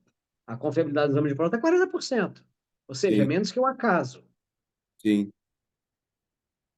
né? Ou Então, é um problema para levar isso para a prática clínica, como parâmetro exato, para justificar uma intervenção. Pronto. né? Mas ok, vamos supor que a gente superou a baixa confiabilidade. Beleza. Vamos para a eficácia da técnica. Aí entra no problema do obscurantismo do mecanismo de efeito terapêutico. Ah, mas eu fazendo meu consultório, eu manipulando o útero aqui, resolveu o problema da cólica. A paciente tinha 50 anos de dor de cólica, eu manipulei o útero e ela melhorou. Ok, vamos separar uma coisa da outra. O quanto do que aconteceu ali é efeito real do que você está fazendo, o quanto é expectativa da pessoa de uma melhora porque ela está sofrendo, e o quanto é efeito placebo. E o quanto essa expectativa interfere no resultado que você conseguiu. Porque falaram assim, ó, vai lá no Leonardo, porque se ele não resolver sua dor, ninguém resolve. Ó, vai lá não sei onde, porque, meu, eu fui lá, eu tava com dor há 10 anos, eu saí de lá correndo. Melhor. O cara é bruxo, o cara é bruxo. Pronto. Você criou uma expectativa. E o que que a gente sabe cientificamente da questão das expectativas? Quanto maior a expectativa, maior é o efeito placebo. Então, o que acontece? Quando você vai no guru que atende lá jogando as cartas do tarô, com o turbante na cabeça, a chance disso aí funcionar é muito maior, Bom, entendeu? e tem uma outra coisa. A gente ainda entra no cara que é o cara teatral, né? Sim, Que o cara é teatral, ele desvia a atenção do paciente. Porque, assim, a queixa principal é uma, e aí ele não tem aquele efeito que ele espera ter, mas ele chama atenção para uma queixa secundária. Entendeu? o spin, vamos inventar É, um o novo. espelho terapêutico. É o spin terapêutico, isso, é o spin terapêutico. Boa, é isso mesmo. Isso, isso me lembrou um vídeo que eu vi no Insta do pessoal aí da terapia manual, não vou dar nome à profissão, da terapia manual, Deixa. mostrando aquela bosta de bisão. Sabe qual é, né? Naquela transição torácica e tal, tá lá a pessoa assim, não, vou manipular aqui, vou fazer uma técnica direta, um trust, você vai ver que o negócio vai zerar. Aí o cara vai lá, tosse para cá, tosse para lá, é estalo para todo lado, a hora que ele filma, tá lá o negócio do mesmo jeito. Não diminuiu agora, mas você pode ver que a rotação melhorou muito. Mudou. É isso. É o É spin isso. terapêutico. É o spin terapêutico que a gente consegue enxergar todos os dias no Instagram. É isso. É, E assim, e aí é importante a gente frisar o seguinte, que mesmo nós conhecendo todos esses fatores, isso também acontece na nossa prática. claro, Então, assim, não claro. é porque você conhece o efeito placebo, o curso natural da doença, o efeito Hawthorne, que você está imune a ele. No seu consultório acontece isso, no meu consultório acontece isso todos os dias. Então, o que que eu preciso aprender? Eu preciso aprender a entender qual é o tamanho do efeito da minha intervenção, aonde eu vou chegar e aonde eu posso chegar e o que que eu posso entregar. Ah, numa dor lombar eu tenho que melhorar o quê? Dor e incapacidade. Exato, exato. É o objetivo, né? Exato. Então, assim, a gente precisa entender que ninguém está imune a isso. Só que o que eu preciso fazer? Eu preciso saber entender isso no contexto do meu paciente. E isso passa por duas coisas que são importantíssimas, que é o seguinte: se o seu paciente chega com a queixa de eu estou com dor lombar, entenda que a razão do sofrimento dele é a dor lombar. Ele quer sair dali, se ele não sair ótimo, ele quer sair pelo menos com uma expectativa de que ele vai melhorar com o passar dos dias, entende? Por quê? Porque vai depender da fase em que ele está daquele problema. Então, assim, é você entender qual é a queixa principal dele. É dor lombar. E aí você faz toda a sua avaliação e entende que aquele episódio é um episódio agudo, de primeira vez, num paciente jovem, ativo fisicamente, blá, blá, blá, blá. Opa, esse perfil de paciente tem uma história natural desse tipo de problema que melhora em X tempo. Nesse X tempo, é aonde você tem que encontrar a sua ferramenta terapêutica para saber o quanto ela vai ser relevante no curso do tratamento dessa pessoa. Isso quer dizer o quê, em miúdo? É o quanto você é eficiente. Porque Tamanho do. se você pega uma pessoa que você sabe que a história natural daquela condição é de 10 dias, um exemplo, e aí você, não, vamos tratar. E seu paciente melhora com a sua intervenção em 10 dias, você não tem como saber se foi sua intervenção ou se foi a história natural da doença. Ou chá de boldo. Ou Ou chá de então boldo, dia ou a 9. reza, ou a imposição de mãos, Sim. entendeu? Agora, se você pega o seu paciente, a história natural é de 10 dias, ele começa o trabalho contigo, ele melhora em 3, 4, aí você pode dizer que muito provavelmente, não é uma certeza absoluta, muito provavelmente a sua intervenção tem uma boa responsabilidade naquela melhora mais rápida daquele paciente, porque tem a adesão dele ao tratamento, a expectativa dele com o tratamento e, óbvio, o efeito placebo também está presente ali, mesmo ele melhorando num tempo mais curto. Sim, exato. Agora, existe uma situação que é o seguinte: não importa o que você faça, o paciente não vai melhorar mais rápido do que aquele tempo da história natural da doença. Mas o seu tratamento pode amenizar o sofrimento dele durante aquele tempo de tratamento, durante aquele tempo do curso natural do problema. E isso Sim, também é importante. sim, E aí, isso concorre para os objetivos que você tem que traçar com o seu paciente. Se é uma condição simples, que você sabe que vai melhorar mais rápido por causa, em boa parte, da sua intervenção e dos outros fatores, você vai trabalhar para que ele melhore mais rápido. Mas quando você sabe, e aí os seus objetivos são uns. Quando você sabe que o problema precisa daquele tempo necessariamente, o seu objetivo já é outro. E aí você tem que deixar isso claro para o seu paciente. Olha, nosso objetivo, porque a sua condição é simples, é essa aqui. Vou dar um exemplo. Atendi uma paciente com a dor na raiz da coxa. Está lá com a dor na raiz da coxa que irradiava para o quadril. A dor saía da coxa para o quadril. Foi fulano, ciclano, beltrano, sei que e tal. Foi olhar, avaliei. Conclusão, ela tinha uma contratura no canal adutor. Ela estava com o adutor magno, com grácil, muito hipertônicos, criando uma tensão dentro do canal adutor que provocava uma dor irradiada. Só que, em vez de irradiar para o joelho, estava irradiando de volta para o quadril. Eu fui, atendi, examinei, não tinha alteração sacroiliaca, não tinha alteração corticomoral, não tinha déficit neurológico, força ok, mobilidade ok. Eu falei, olha, isso é um problema simples, é um problema de uma hipertonia muscular que está atrapalhando o canal do topo, blá, blá, blá, blá, blá, blá.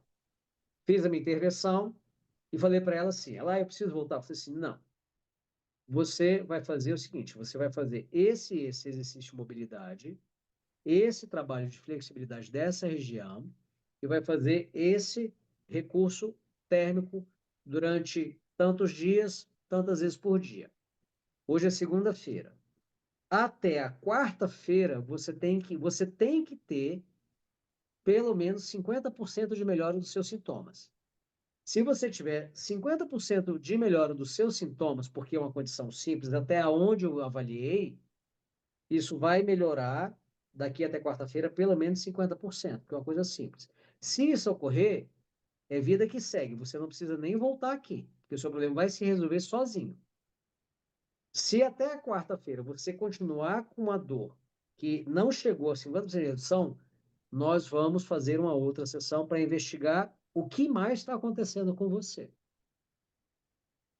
Exato. Isso é estabelecer um objetivo e dizer para o Sim. paciente qual é o prognóstico do que você avaliou. Da quarta-feira, ela mandou mensagem. Nossa, eu melhorei 90%. Pronto. Aí É o que eu, eu eu, precisava. aí eu falei e pensei assim, cara, eu sou foda. Não, eu não sou foda. É um problema simples que exige um tratamento simples. Eu fiz o quê? Meu feijão com arroz. Mas é uma condição que ela vinha tratando há alguns meses e que eu falei, isso é um caso simples, o nosso objetivo é esse, você tem que esperar isso nesse prazo de tempo. Se não ocorrer isso, a gente precisa investigar novamente. Então, eu criei uma linha de tempo palpável em que ela consegue avaliar. E aí é que faz a diferença disso que o Léo falou. É assim que a gente trata, mas para chegar aí, a gente precisa de padronização, a gente precisa entender as expectativas, a gente precisa entender o tamanho do placebo e a gente precisa usar ferramentas confiáveis para gerar resultados satisfatórios, consistentes, replicáveis, porque se eu falo, Léo, é uma compressão do canal do topo. O Léo sabe o que fazer. Sim. Ele sabe como investigar, por quê? Porque é uma palpação que tem confiabilidade. Porque é um tratamento que ele vai saber replicar, porque é uma condição que é conhecida e tem sinais e sintomas específicos que ele conhece o seu curso natural. Fazendo o diagnóstico, tudo fica simples. Agora, o problema é que a gente quer achar o diagnóstico. Deixa eu ver uma coisa, eu acho que isso aí é porque é de Sagitário. Aí, meu amigo, aí a gente arranha. O último ponto do nosso checklist, que é importante, que a gente falou disso também, mas é importante frisar, falta de estudos bem conduzidos. Então, o que que a gente encontrou aqui? Ah, Mais ou menos de 2018 para cá, os estudos começaram a melhorar um pouquinho os desenhos e a qualidade metodológica. Mas de 2018 antigamente, eles eram muito ruins. Então não tinha grupo controle, não tinha cegamento, a estatística era feita de qualquer jeito. A gente apontou um monte de spin possível. Então a gente precisa de estudos bem conduzidos. Então a dica para vocês é: se vocês quiserem fazer um estudo de osteopatia, por favor, estudem metodologia científica antes de fazer qualquer coisa. Isso vai facilitar demais a nossa vida. é, é. E assim, a gente pensa, quando acontece esse tipo de coisa, é aonde surge o espaço para ver aquele cara falar assim, não, mas a disfunção do baço, que o baço está em rotação posterior, está afetando a conexão miofascial com o tornozelo. E aí o cara tem dor no tornozelo porque o baço está torto, entendeu? Exato. E era isso que a gente ouvia. Sim. E aí, quando a gente ouvia isso, a gente ainda ficava bravo se alguém criticava. É, exatamente, você tá louco. A gente ficava nervoso com Não, aquilo. imagina, como que você pode falar isso? Você não estudou osteopatia para saber? Não, calma, gente. É que assim, ó, a gente analisou aqui um monte de estudo, um monte de revisão sistemática, ensaios clínicos, e a gente mostrou para vocês. É, Metodologicamente, nós não podemos afirmar isso ainda. Pode ser que daqui a 10 anos, se esse podcast ainda existir daqui a 10 anos, pode ser que a gente volte aqui para falar assim: gente, aquele episódio que a gente gravou estava tudo errado. Olha aqui como mudou. E a ciência também faz parte disso, tá?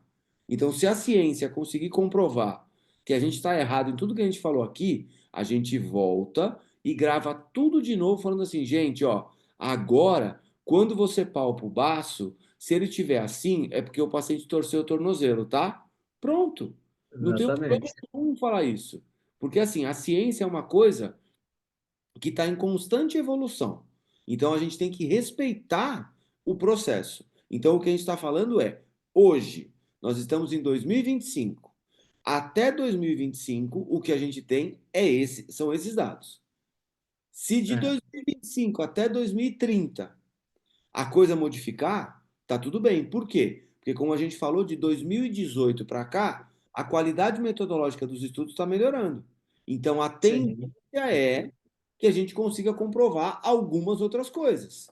E aí a gente pode até dar um exemplo de um estudo excelente, que é o estudo da Nguyen, de 2021, né? Que é um estudo muito robusto, Espera que eu vou né? abrir aqui. Abre ele aí para gente. Fabuloso. O estudo é fabuloso.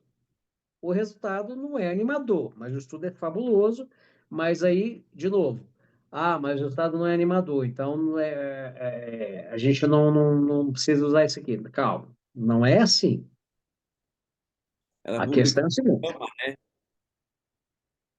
o que é esse estudo? Esse estudo é um ensaio clínico controlado por placebo, paralelo e cego para os participantes. Léo, traduz essa loucura toda que eu falei. O que é um estudo randomizado controlado por placebo paralelo? Esse estudo é o que acontece é o seguinte, esse estudo ele foi feito, quer ver, ó? Deixa eu até pegar aqui a nossa cola. Cadê? Tá, tá, tá. Esse estudo é o seguinte, é um ensaio clínico onde eles fizeram, peraí, opa,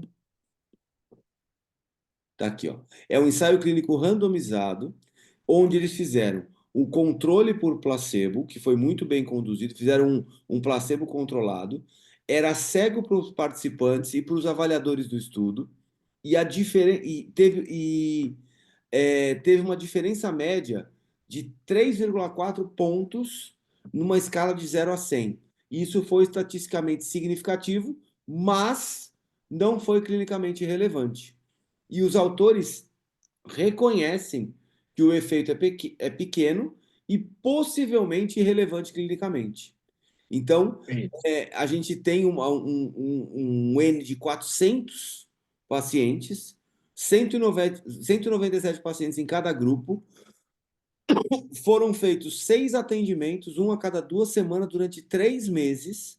Foi utilizado um questionário de incapacidade, tá? E o grupo osteopatia teve uma melhora, uma diferença importante em relação ao grupo controle, tá? Então, e aí o problema é que apenas 10% dos pacientes do grupo osteopatia atingiram uma melhora clinicamente importante. Então, isso aí ainda é muito pequeno para a gente poder afirmar, entendeu? Alguma melhora. Mas a gente já está falando de osteopatia no JAMA, né? Que é o Journal of American Medical Association. Então, já é uma referência de muito mais peso para a gente, né? Ó, tá aqui, ó. 507 indivíduos, 400 no total, 200 em cada grupo, e a análise terminou com 197 em cada grupo. Então a perda amostral foi bem pequena. Então isso aqui É, fica para a foi gente. muito bom. Bom, Foi muito bom. e aqui Sendo. a gente tem os resultados, ó. Uhum, uhum. Tá vendo? Ó, É, pode falar. e- eu achei que é uma coisa interessante, assim, ele mostra que 10% dos pacientes atingiram uma mudança de 20 pontos no questionário, né? 10% nesse universo é pequeno. A Sim. gente, a gente pode, assim, pensar o seguinte, seria interessante analisar esse grupo de 10% desses pacientes, talvez fazer uma estratificação para entender Grupo, né? esse grupo. Por que é que eles tiveram uma melhora tão expressiva? Porque eles tiveram a média dos participantes foi de 3 pontos, 3,4 pontos. Mas esse grupo de 10,4% desses participantes atingiram um valor clinicamente relevante de 20 pontos. Sim. Então, assim, eles ficaram muito fora da curva. E aí seria legal a gente observar o que aconteceu nesse grupo de pessoas, por que eles tiveram essa diferença tão grande, né? Porque ali existe uma explicação que vai ajudar a gente a entender por que é que houve esse efeito, se há um ruído nesse grupo de participantes, né? E até serve para a gente começar a encontrar preditores de manipulação, né? Preditores de melhora, Sim. né? É o Porque perfil assim, dos pacientes que tiveram essa melhora para a gente poder, exato, ó, esse perfil é mais responsivo a esse tipo de intervenção. Esse outro perfil é exatamente. menos responsivo. Aí já vale a pena uma análise de subgrupo. Porque aí a gente já sabe, olha, o paciente chega, você avalia e já procura o perfil. Ah, mulher, jovem, não fumante, ativa fisicamente, blá, blá, blá, blá, blá. Bom, essa pessoa tem bom prognóstico. Então, o trabalho de osteopatia vai ser mais eficiente nela. Já esse perfil de mau prognóstico, a gente já tem que ver o que a gente tem que fazer, porque a osteopatia não traz bom resultado para ela aqui. Então, qual é a opção que a gente tem para ela, né? Eu estava olhando o protocolo do estudo, eles fizeram 6 sessões só, né? Sim. Com intervalos de 15 dias entre as sessões, e cada sessão tinha, em média, 45 minutos. Então, a gente tem um tempo bom, um número razoável de sessões para ver algum efeito, né? Mas fizeram técnicas de manipulação de alta e baixa velocidade nas articulações, energia muscular, técnicas de liberação miofacial, executaram técnicas cranianas, de estrutura temporoparietal, diafragma tentorial, movimento occipital e técnicas viscerais, abdominais para Então, fígado, intestino, já liberação é, de aderências. já Ah, é um estudo muito mais pragmático de um paciente real atendido. Ele não estava isso. técnica, ele estava lendo um contexto terapêutico. Mas a Eles pergunta ressaltam que eles é não, sempre, que eles não fizeram o protocolo. Houve uma exato. flexibilização terapêutica aí, A né? outra pergunta é: será que todos os pacientes tinham disfunção em todos esses lugares? Pois é. Entendeu? Esse é E outro aí problema. fizeram um Mas teste aí não tem de. jeito. O legal é que fizeram um teste de placebo com o grupo Sham, e 90% dessas pessoas responderam que estavam no tratamento, no grupo de intervenção, e não no placebo, Isso foi muito legal.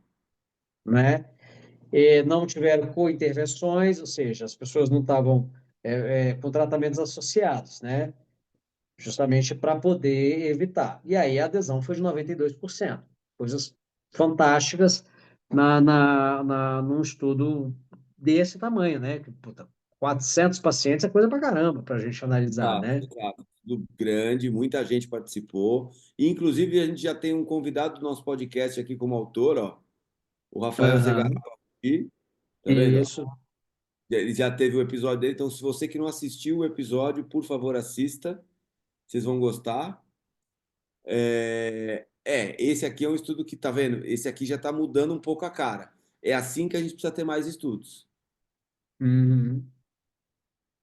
Agora, Eu acho que a Léo, gente tem que. Oi. vamos entender o seguinte, vamos fazer um resumo geral da nossa ópera aqui. Só para a gente Vai lá. matar um pouquinho, assim, às vezes os pacientes têm uma resposta acima da média. E aí a gente tem que analisar o seguinte: o efeito contextual e a expectativa que aumenta o placebo, tá? A variabilidade natural da doença. Então, tem pessoas que têm cursos mais rápidos do que outras pessoas, e a gente tem que entender isso também, tá? O perfil de aceitação da pessoa com a terapia manual, tem gente que não gosta, tem gente que ama, e isso concorre para a expectativa também. E tem a influência psicossocial, que é aquela coisa, só o fato dela estar sendo tratada, ela já se sente melhor, Sim, né?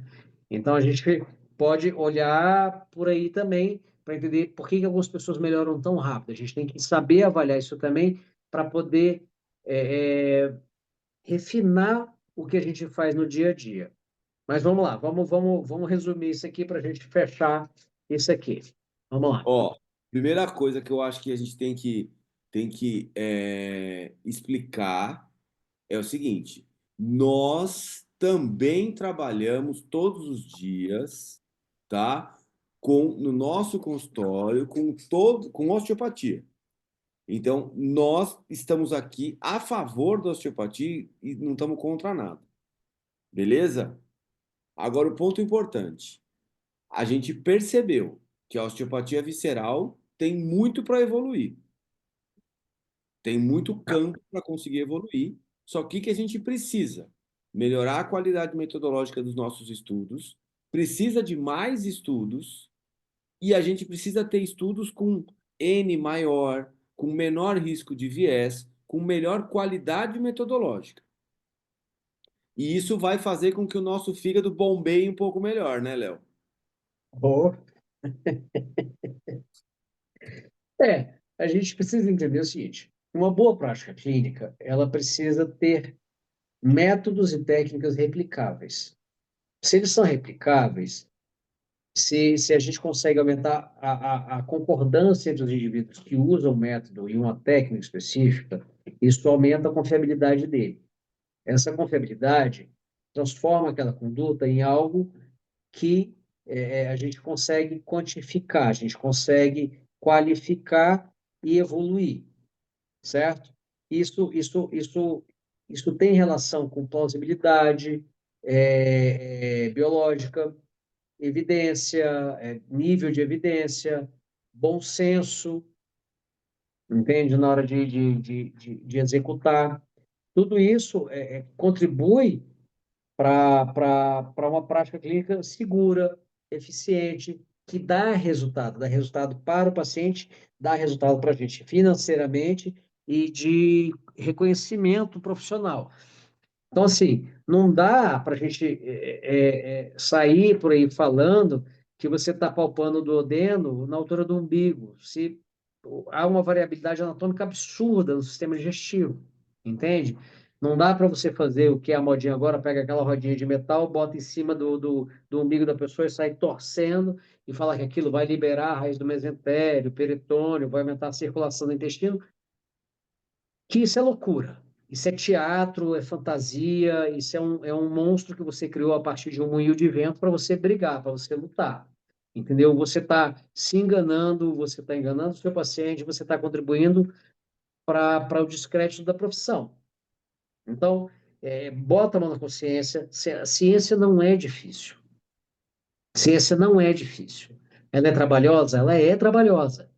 Mas assim como foi trabalhoso sair da escola, assim como foi trabalhoso sair da faculdade, quer dizer, pelo menos eu acho que foi trabalhoso, né? Para mim foi, né? Exato.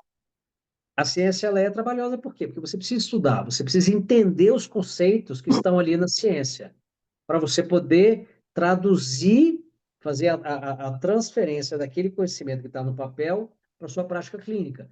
E isso não quer dizer pegar um estudo feito em rato e sair aplicando dizendo que funciona porque foi feito em rato, tá? A Sim. distância do rato lá no laboratório para o seu consultório é de muitos ensaios clínicos, revisões sistemáticas e protocolos muito bem definidos e replicáveis para que isso chegue no seu consultório de maneira prática, né? E é importante entender que, assim, a gente está no caminho, né? Ah, É, é? e tem pesquisa acontecendo nesse momento que talvez mude muita coisa dessas revisões sistemáticas aí. Então, a gente precisa continuar fazendo, a gente precisa continuar lendo, a gente precisa continuar discutindo, a gente precisa criar ambientes de discussão saudável, como a gente tenta fazer aqui, entendeu? E aí é aquela história, a gente precisa questionar tanto com as nossas vísceras quanto com os nossos neurônios, né? Então a gente não pode deixar, a gente não Exatamente. pode pensar com a barriga, que nem a nossa mãe falava, e a gente também não pode achar que o intestino é o segundo cérebro e eu vou pensar com ele. Não, eu tenho que pensar, raciocinar e o meu cérebro vai funcionar para isso, né? Novamente, a gente não pode ficar tentado a essas modinhas, a essa narrativa sexy que facilita o caminho com explicações assim simplistas demais ou floreadas demais, entende? É muito fácil você pegar um equipamento de qualidade, uma pessoa que sabe fazer uma filmagem, bota um consultório bonitão, faz a filmagem perfeita em HD e não sei o quê, bota a musiquinha, e aí bota aquele sonzinho de estalido que eu acho maneiro, fica assistindo aqueles vídeos com som de estalido, o cara mexe na orelha, plac! Dá Plástico um bolha. barulhão. Exato. Aí o cara vai e mostra o paciente com a dor no ombro, aí vai dar 3 bombadas no fígado dele, ó, o ombro agora tá zerado. Foi só bombear o fígado. Gente, isso é muito fácil de fazer. Sim. Isso é muito fácil de fazer. Sabe uma coisa que eu falo, Léo? É assim, ó. Qualquer um que está assistindo esse podcast agora, está desafiado. Pode pedir para acompanhar um dia na minha prática clínica ou um dia do Léo na prática clínica dele. E vocês vão conseguir olhar que a gente faz exatamente o que a gente está falando aqui. Agora, eu desafio vocês a pegar um desses gurus do Instagram aí e falar assim: posso acompanhar um dia no seu consultório? Aí eu quero ver se ele faz aquilo no consultório dele com os pacientes do mesmo jeito que ele faz no Instagram. Aí eu É, desafio. Aí eu quero ver. aquela história, ali, aquela filmagem é muito legal. Mas aí eu pergunto, tá, e o segmento desse paciente? E daqui uma semana, 2 semanas, 3 meses, como é que está o ombro dele? Sim, Entendeu? Evoluiu? Aí fica, quem está assistindo, quem vê esse tipo de coisa, se pergunta isso. Porque você falar que a víscera X provoca sintoma em tal lugar, e aí você faz um vídeo bonitão, cheio de recurso de IA, de profissional, para mostrar para você ver uma manipulação bonita e tal, e a pessoa toda feliz, sorrindo, parecendo propaganda de manteiga na TV, entendeu? Daquela família feliz, o Happy Day. E é, aí, aquilo ali é lindo, é facinho de fazer. Por que que eu e o Léo a gente não faz isso? Você sabe por quê? Porque isso é lacração terapêutica. Isso não ajuda em nada a profissão. é irresponsabilidade. É responsabilidade. É responsabilidade. Agora, evolui com esse paciente. Mostra para mim no dia a dia. Mostra para mim como é que você faz uma avaliação? A gente conversou isso num episódio que vai sair ainda, que a gente fala, quando é que você sabe que você está fazendo certo? Quando a sua avaliação é uma rotina. Todo dia você faz a mesma coisa. Por quê? Porque você faz o que tem evidência, você faz o que traz resultados confiáveis. E aí você se Replicar. organiza, replicáveis, onde você se organiza. Mas eu acho que é isso. Eu acho que a gente falou mal demais da osteopatia visceral, mas a gente faz osteopatia visceral, a gente trabalha com Exato. víscera, a gente E- só não inventa. Exato. E aí nós vamos fazer o seguinte, nós vamos fazer um convite para vocês agora, aqui nesse final, que é um convite que em julho, 4, 5 e 6 de julho, em São Paulo, vocês poderão tirar uma foto com a gente ao vivo, na mesma sala de aula, tá? E a gente vai ensinar para vocês como é que a gente faz o nosso dia a dia.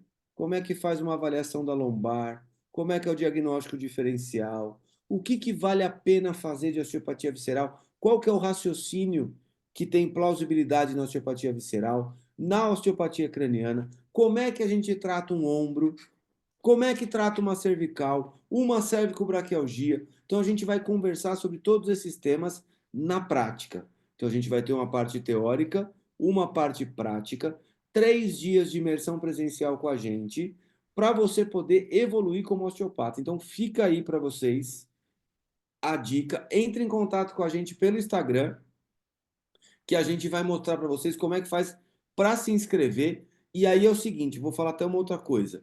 Junta um grupo de amigos que tem desconto, É certo? isso. Vou fazer um spoiler aqui. E a gente ainda vai dar uma camiseta do Tio Sincero. Opa, Olha aí, olha aí. patrocinador A oficial, gente, estou a gente sincero, tá, hein? fechou com os Tio Sinceros, nosso patrocinador também. E a gente vai dar uma camiseta do Tio Sincero lá no curso para o pessoal. A gente vai decidir como Oficial. é que vai ser, como é que vai ser esse presente, tá? Vou fazer o Gente, sorteio para quem acertar a cor da cueca de um de nós dois do primeiro dia, é isso aí, isso aí. certo? É isso aí. Quero ver, quero ver. A gente vai ensinar como é que interpreta o famoso cluster de Laslet. Exato. Entre outros clusters, né? É, Teremos muitos gente, clusters. o curso está excepcional. Vai ter muita parte prática. de teste provocativo, de raciocínio clínico, que direção que a gente vai, como é que a gente junta os testes de função com os testes provocativos, com os testes osteopáticos, para construir um diagnóstico e um raciocínio terapêutico. A gente vai ensinar a juntar essas coisas, a gente vai ensinar a observar a sobreposição de problemas, porque muita gente fica presa num problema só e esquece de ver que há uma sobreposição de problemas. O paciente pode ter três, quatro problemas juntos concorrendo para a mesma dor. A gente vai Dois ensinar mecanismos vocês, de dor. exatamente, a gente vai ensinar vocês a enxergar quando isso está acontecendo e como é que você lida com esse paciente. A gente vai explicar como é que é o paciente agudo, que chega lá travadão, morrendo de dor no seu consultório, como é que é o paciente que tem 15 anos de dor e vive com aquela dor e um dia ele está de saco cheio e resolve lá tratar com você. É imperdível. Junta a galera que vai ter desconto. E outra coisa, corre que está acabando. Entre em contato com a gente pelo Instagram. Léo, sensacional esse episódio. E aí eu quero só pedir para a galera, coloca aqui nos comentários se vocês querem mais episódios como esse que a gente fez hoje. A gente está fazendo um protótipo aqui de um episódio só nós dois. Queria saber se vocês gostaram, o que vocês acharam. Coloca aqui nos comentários se vocês gostaram. Se vocês querem mais, e aproveita, faz uma sugestão de tema. Isso. Ó, eu vou deixar um tema aqui, hein? De repente a gente pode falar de face, hein? Já que a coisa está Pode na ser? moda. Então coloca aqui nos comentários se você quer um próximo episódio que nem esse aqui sobre fáscia, para ver se está tudo ligado mesmo ou não tá. Certo, Léo? Para a gente juntar logo, aumentar logo o número de hater, que o negócio, quem não tem hater é porque Tá fazendo não é errado. conhecido. Tá fazendo errado. Léo, valeu, tamo junto. Abração. Até a próxima. É nóis. Boa noite, galera. Até mais. Até mais.